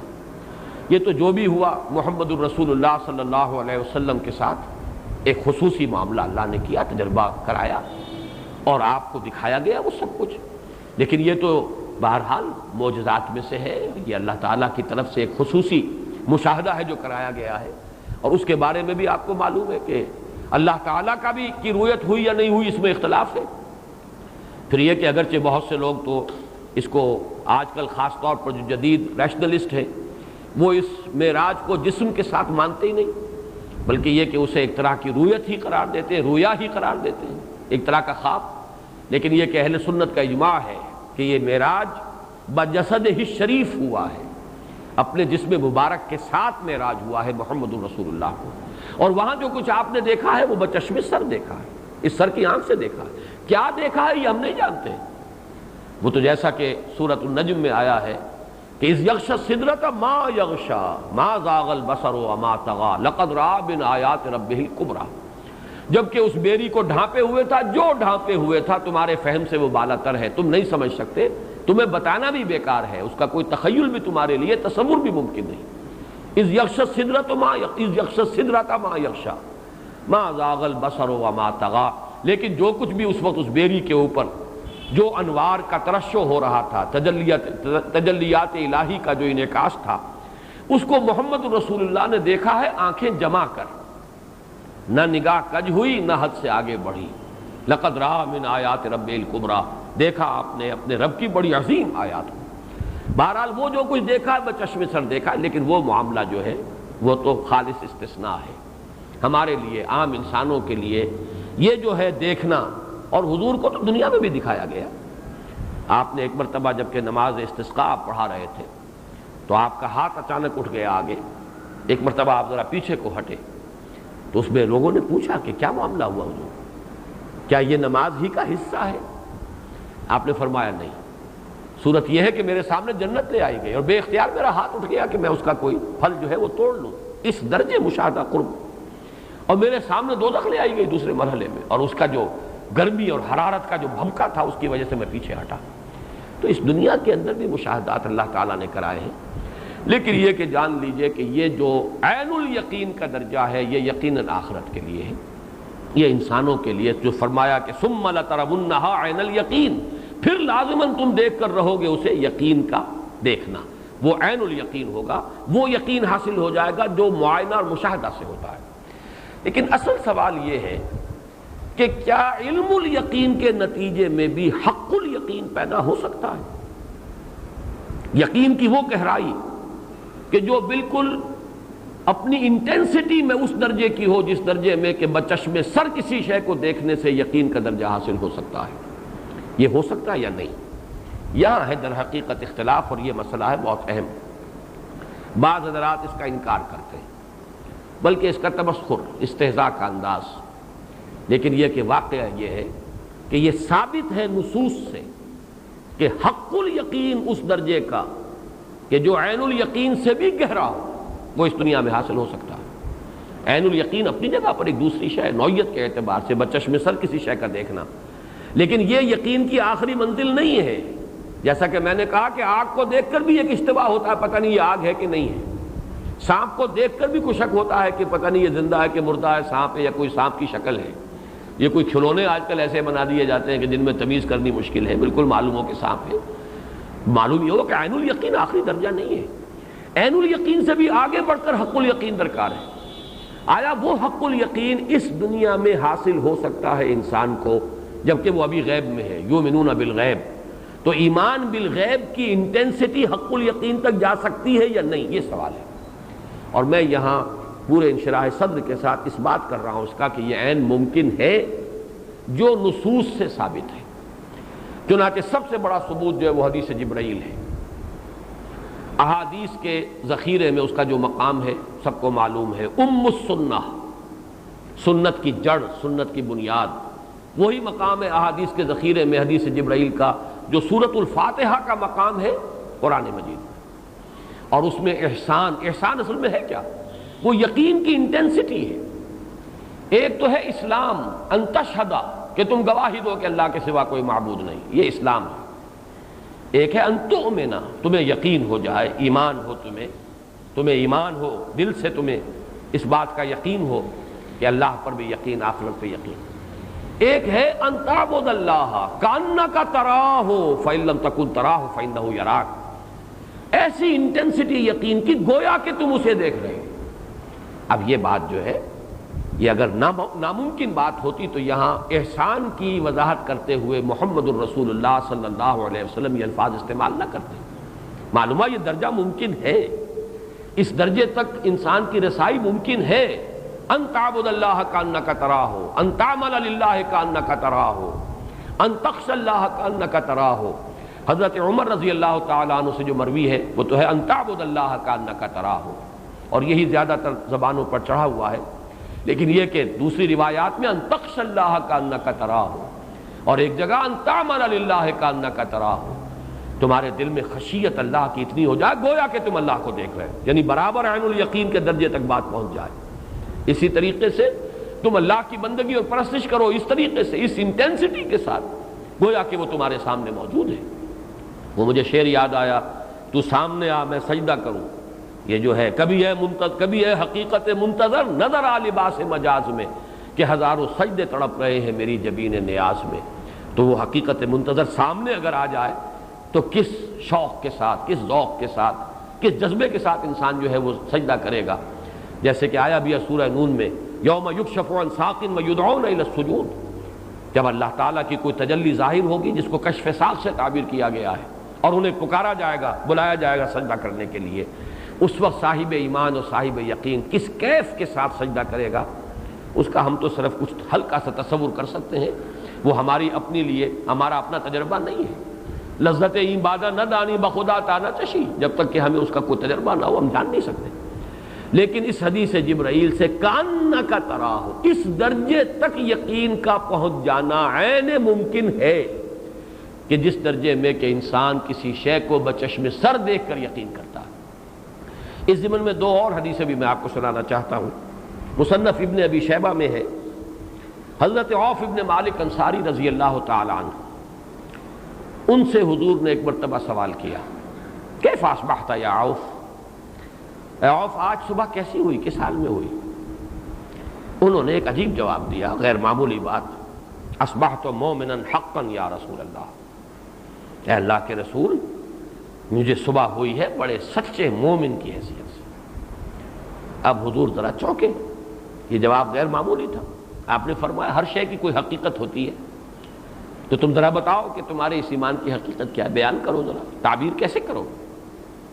طویل حدیث ہے جو ان کا جواب ہے، لیکن اس کے جو الفاظ اس وقت میں کوٹ کرنا چاہتا ہوں، کانی انظر الی اہل النار وکانی انظر الی اہل الجنہ وکانی انظر الی العرش، اے اللہ کے رسول میں تو بالکل ایسے جیسے کہ دیکھ رہا ہوں عرش خداوندی کو، میری کیفیت یہ ہے کہ جیسے کہ میں بالکل دیکھ رہا ہوں اپنی آنکھوں سے جنت والوں کو، اور میری کیفیت یہ ہے، میرے یقین کی انٹینسٹی کا عالم یہ ہے کہ جیسے کہ میں دیکھ رہا ہوں اپنی آنکھوں سے جنت والوں کو۔ اسی طریقے سے حضرت زید بن حارثہ سے یہ حجت اللہ البالغہ کے حوالے سے ترجمان السنہ میں مولانا بدر عالم میرٹھی نے یہ واقعہ نقل کیا ہے کہ حضرت زید بن حارثہ رضی اللہ تعالیٰ عنہ سے حضور نے سوال کیا کہ زید ہر شے کی کوئی حقیقت ہوتی ہے، تم بتاؤ تمہارے ایمان کی حقیقت کیا ہے؟ انہوں نے جواباً عرض کیا کہ مجھے عرش رحمان کا ایسا یقین حاصل ہے جیسا کہ اپنی آنکھوں سے دیکھ رہا ہوں۔ وہی الفاظ حضرت زید بن حارثہ کے، آج میں نے تلاش کیا لیکن مجھے یاد ہے کہ میں نے بعض صحابہ کس کا، لیکن میں تعین کے ساتھ نہیں کہہ سکتا، لیکن حوالہ آج نہیں مل سکا، لیکن یہ قول بھی میں نے پڑھا ہے کسی صحابی کا کہ ایمان اور یقین کا وہ درجہ اللہ کے فضل و کرم سے مجھے حاصل ہو چکا ہے کہ جب اپنی آنکھوں سے جنت کو اور دوزخ کو دیکھوں گا تو اس میں کوئی اضافہ نہیں ہوگا۔ تو معلوم یہ ہوا کہ یقین کا یہ درجہ اس دنیا میں رہتے ہوئے، غیب میں رہتے ہوئے بھی ناممکن الحصول نہیں ہے، اور یہ اگرچہ ظاہر بات ہے کہ عام انسانوں کی رسائی وہاں تک نہیں ہے، اس کے لیے محنت کرنی پڑتی ہے۔ عوف ابن مالک انصاری نے جو اس کے لیے اپنی محنت ہے اس کا تذکرہ کیا ہے کہ اے نبی، میں نے اپنے نفس کو آزاد کر لیا ہے دنیا کے لذائذ سے، اور میں نے اپنی راتوں کو جاگ کر گزارنا یہ اپنا معمول بنا لیا ہے، اور میں نے اسی طریقے سے سخت دھوپ اور سخت تپش کے دنوں میں بھی بھوکا پیاسا رہنا، مراد یہ کہ روزہ رکھنا، اس کو اپنا معمول بنا لیا ہے۔ یہ گویا کہ یہ جو تقرب بالنوافل والا درجہ ہے، اس سے انسان اس درجے تک یقین کے اس مرحلے تک پہنچ سکتا ہے کہ جو بالکل جیسے کہ بچشم سر دیکھنے سے یقین حاصل ہو۔ اور یہ جیسا کہ میں نے عرض کیا، یہ وہ حق الیقین ہے جو غیب کے اندر رہتے ہوئے بھی، علم الیقین کے درجے میں رہتے ہوئے بھی انسان کو اس درجے کا یقین حاصل ہو سکتا ہے۔ بہرحال یہ درجہ ہمارے لیے تو ایک صرف سمجھنے کی شے ہے، ایک علمی حقیقت ہے جس کو ہم پہچان لیں۔ اللہ تعالیٰ سے دعا کریں کہ وہ ہمیں یقین کی دولت جتنا بھی ہمارا ظرف ہے اس کے حوالے سے اس کی مناسبت سے عطا فرما دے۔ بارک اللہ لی ولکم فی القرآن العظیم ونفعنی وإیاکم بالآیات والذکر الحکیم۔